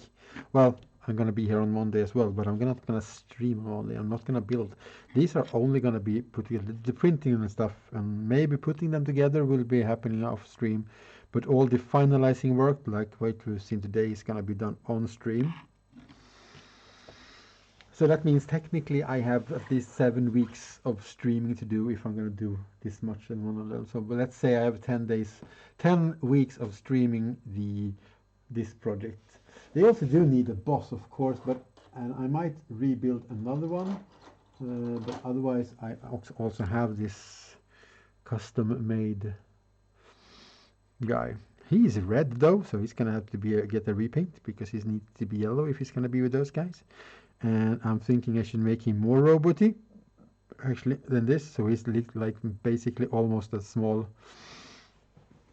one of those deff dreads or something, in a sort of similar style. So yeah, he just doesn't have his power claw yet, but yeah, one of the green stuff cables here as well. More evidence of green stuff cablery, and the rest is built with bits and plastic card and stuff. So we're gonna get some of this as well, because they need to have a HQ option, of course, for the list. So that's one big meg with a custom force field. We can walk around and help out, giving these guys some protection against shooting. He can repair them, of course. So we got that going. But I'm probably gonna build a special one for this. I am building a special one for the grot list, the grot army list that I'm making as well, because I want it to be a big mech in a mega armor with a custom force field, but I want it to be like a little, basically definitely one of these, but I want it to have like a little throne where there's like a Gretchen sitting there and driving the thing, instead of having it like an orc, because that's going to be a Gretchen army. Even though the model itself isn't going to be Gretchen, so it's not covered by the Gretchen rules if you run it as a Gretchen detachment. But yeah, that's going to happen. Oh, later, the 10 weeks to come or so is going to be dedicated to the deff dreads. Building, painting, designing, changing things around. So I need to make 6 big shooters. Yeah, 6 big shooters, and then I need to make 18 claws and 6 saws. Yeah. So I think that's going to be the first thing to design and print. I think I'm actually going to print a new deff dread while I'm designing these things, and then I'm gonna print those afterwards, and then I can build a new deff dread, because otherwise we won't have anything to do next week, and we want to do that, because just putting weapons and all these, I guess we could paint them. It would be nice, I guess, to paint one of them, as I said. Just go like, look, this is where we're going, this is where we're heading, this is the result that we're gonna do. We're gonna go for, yeah, and they are going to be yellow. That's this grot tank that I've showed around a bit. This is basically this color scheme. Worn and yellow. It's very, very hard. It's hardly inspired by construction machinery. That is yellow. That is, I've been taking a lot of pictures, looked at a lot of pictures. Where does it get dirty and what's going on? It has a bit of a, you can't hardly see that even in real life. I don't know if it's visible on camera at all, but on top of here, there is a tiny bit of silver shining through, like it's scraped against something, but mostly when it rusts and stuff like this, it's just rust, it's just brown rust that shines through. You can't really see most of the metal work, but yeah, like on this one, there's water running, and yeah, more details like that on the dreads once we get to that point. We're also going to see if we can break this guy off the base, because I have printed a flat like base like this that I want to use for very thin. Just it's a little bit flexible. I might make it a little thicker, like a millimeter more, but I want this same base for all of them, and I don't want to put anything stuck onto the base until I have painted and fixed them, and they're done and ready for that. So that is also to come. It's going to get late. I'm just thinking, is there anything more I can do with this? Oh yeah, we're gonna fill his eyes with the green stuff. I started to talk about that, and then I started to rant on other things. Rant off. Let's get me some green stuff to fill those sockets out, and then we can. We're not gonna fill them all the way to the top, because if we don't do that, we can. Because I said I wanted to put in some glue there, some PVA glue. Because if we put in a bit of, if you pour out some PVA glue, you're going to notice it's like rounded like this on the top because of the surface tension, and you can use that to create a lens, and since it's a liquid, it will be a uniform size. So, but that's not going to happen today because the green stuff needs to dry before we start putting any PVA glue on it. But we're going to fill out. Excuse me, I have some super glue glued to my finger. There we go. It's not necessarily the best thing to have when you're trying to mix your green stuff. I'm gonna smush it in together like it till it starts to turn green, and then I usually just roll it, fold it, and fold it, and roll it, and fold it, and roll it until it's completely green.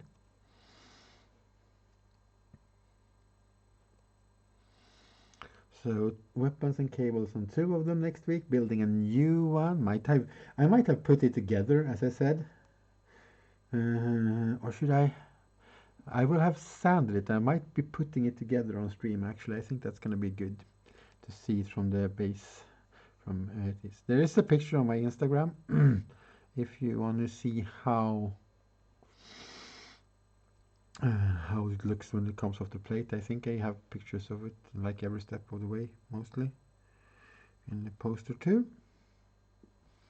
on the whole Instagram.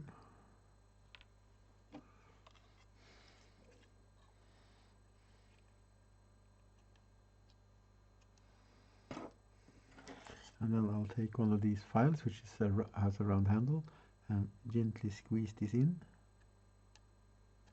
See how deep it goes. I'll put in a little bit more.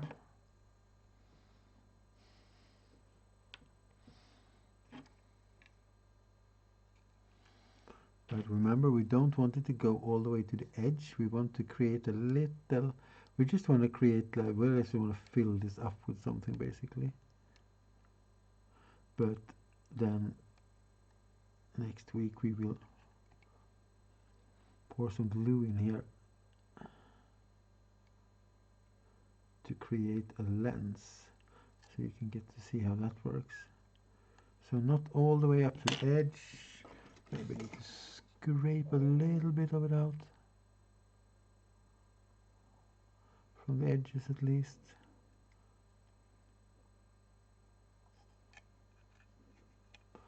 Yeah.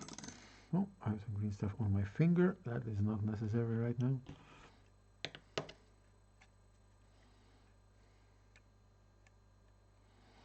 More detail work. I'm thinking cables, just like I did on the battle wagon Land Raider thingy. Putting some cables that run along the hull like this will also break off surfaces. Look like they have at least tried to wire it up. And a lot less green stuff then for the smaller cube. For this eye. Let's see if this fits in here. It's a perfect fit, isn't it? Yeah, it is. It looked like it would be. A little at a time.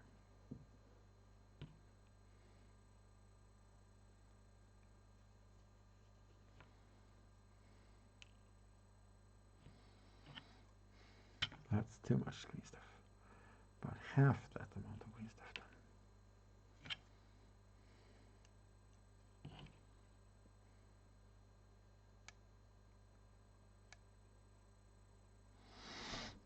And now we have filled out most of these eye sockets with green stuff.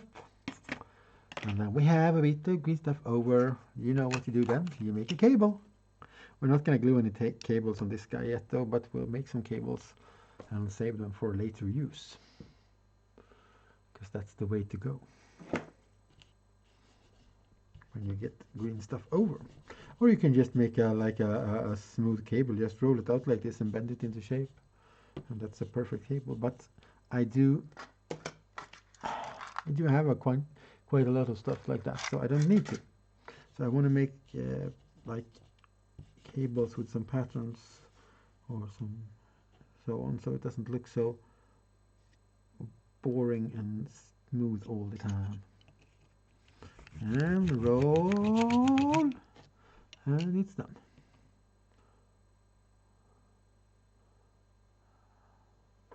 And put it aside. I like to keep them bent mostly because that will just make it easier to bend them when you're gluing them in place, because that's often what you do. Any smooth cables and stuff going along the edges like this will be the last thing we model on these things actually. And then we're probably going to start digging into this, because you can see I have quite a lot of these, and these are still. This is a pretty much darker one, so it's a little bit hard, but even that is still pretty flexible, so you can glue it in two places and it will stay there.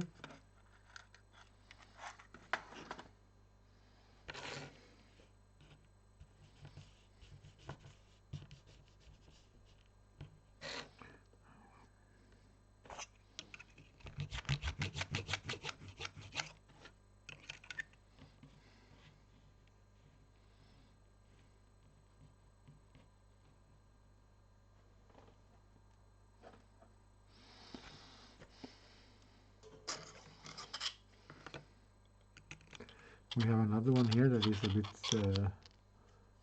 makes a smaller pattern in it, and I have some other rollers that make different things that can be used too. So that's the project so far. Almost 2 dreads built. Most of them are built, not everything. Just making sure I haven't forgotten any small rivets on the pistons or anything like that. What is this though? What does it do? You know what? We're gonna take a bit of plastic card, round plastic card. Can we have a rod, please? There we go. Smallest of these rods.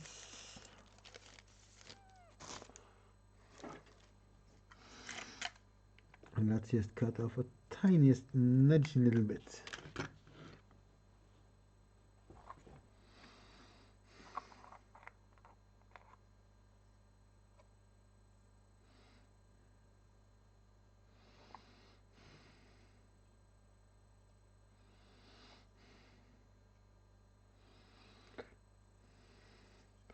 Then we can put a cable, like that's a socket for a cable, and we'll put a cable and we'll like pull it down there.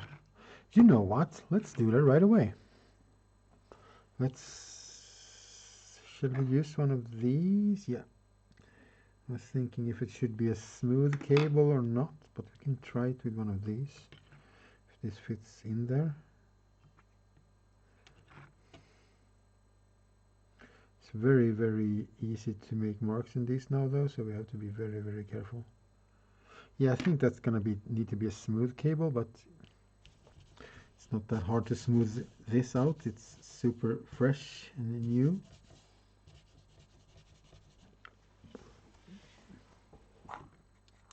And we will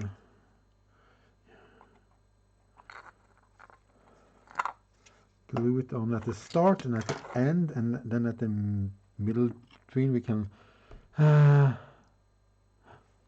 time. Yes, very much time. And then once this is cured, we can add details to it, like clamps over it, for example, and then we can glue it in place. We just need to glue the start and the end, basically, at this point. So we'll put this here.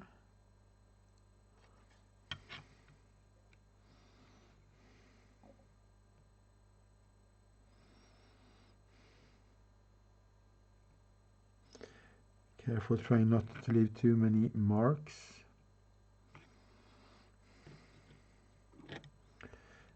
You know what, we'll push this aside for now, because we're going to put a little one of these little sockets as well.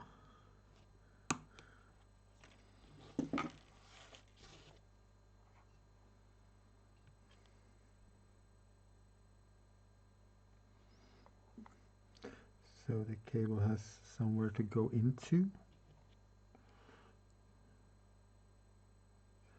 So here we go. And then we're going to put some super glue inside the actual hole there. And then we are very gently taking our tweezers and not squeezing at all, basically just sort of guiding it, this end, into there. There we go. I managed to squeeze it anyway.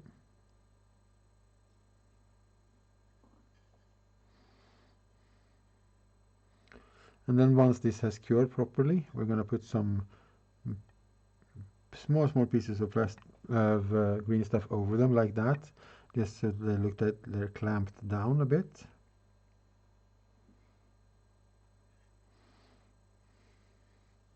There we go.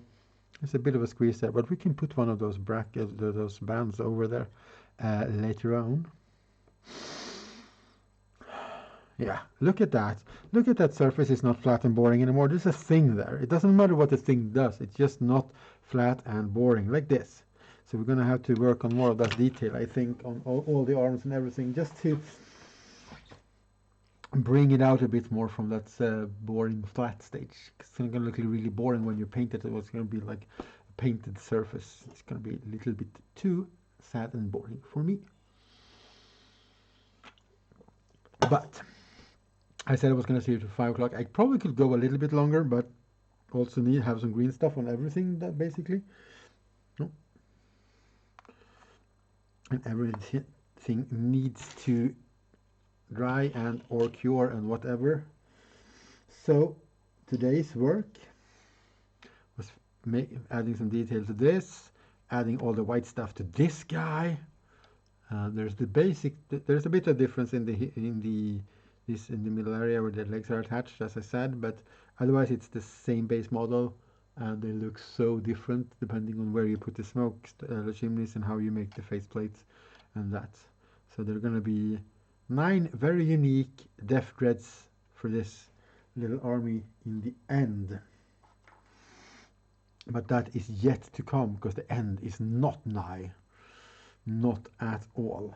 Which is awesome, because that means I have so much more to stream. And so many more opportunities for people to come by and have a look at what I'm doing with this project.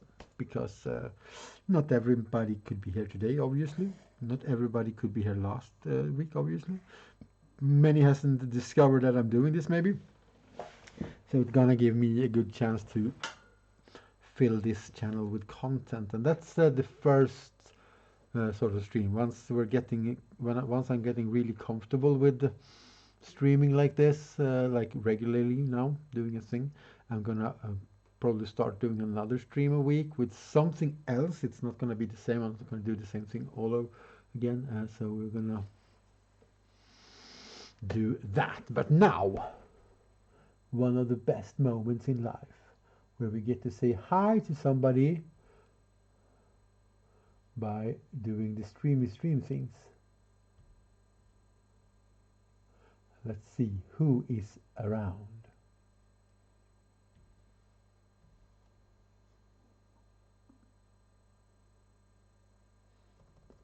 Who do we raid? Miniatures Dan. Linda. Bone Shooter. Who needs to be raided? I don't know. That's the only one I see on that channel. I'm gonna open up another tab here. And while I do that, I just want to say thank you to everybody. Thank you for the new follows. Thank you for the resubscriptions. Thanks you for hanging out. Even if you didn't say a single word in chat the whole time, you are always welcome to hang around here. You don't have to talk to me at all. If you're just interested in what I'm doing and want to have a look at that, I think that is fantastic and awesome. All right, so let's go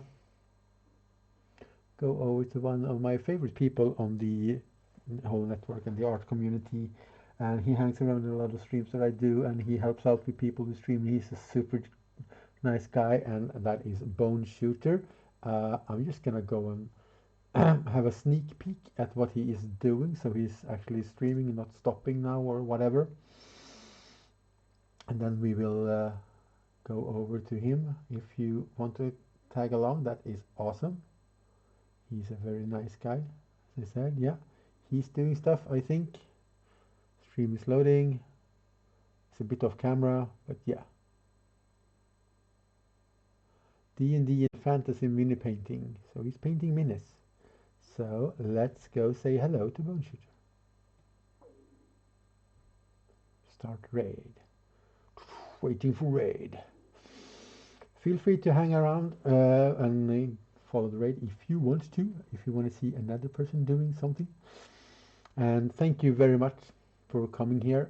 I am actually, before doing anything else, gonna go to the stream has ended, because it has ended. It's just me talking a little bit now, and I'm gonna click raid now. Thank you everybody for everything today. I will see you next week if you are willing to drop by. Thank you. Goodbye.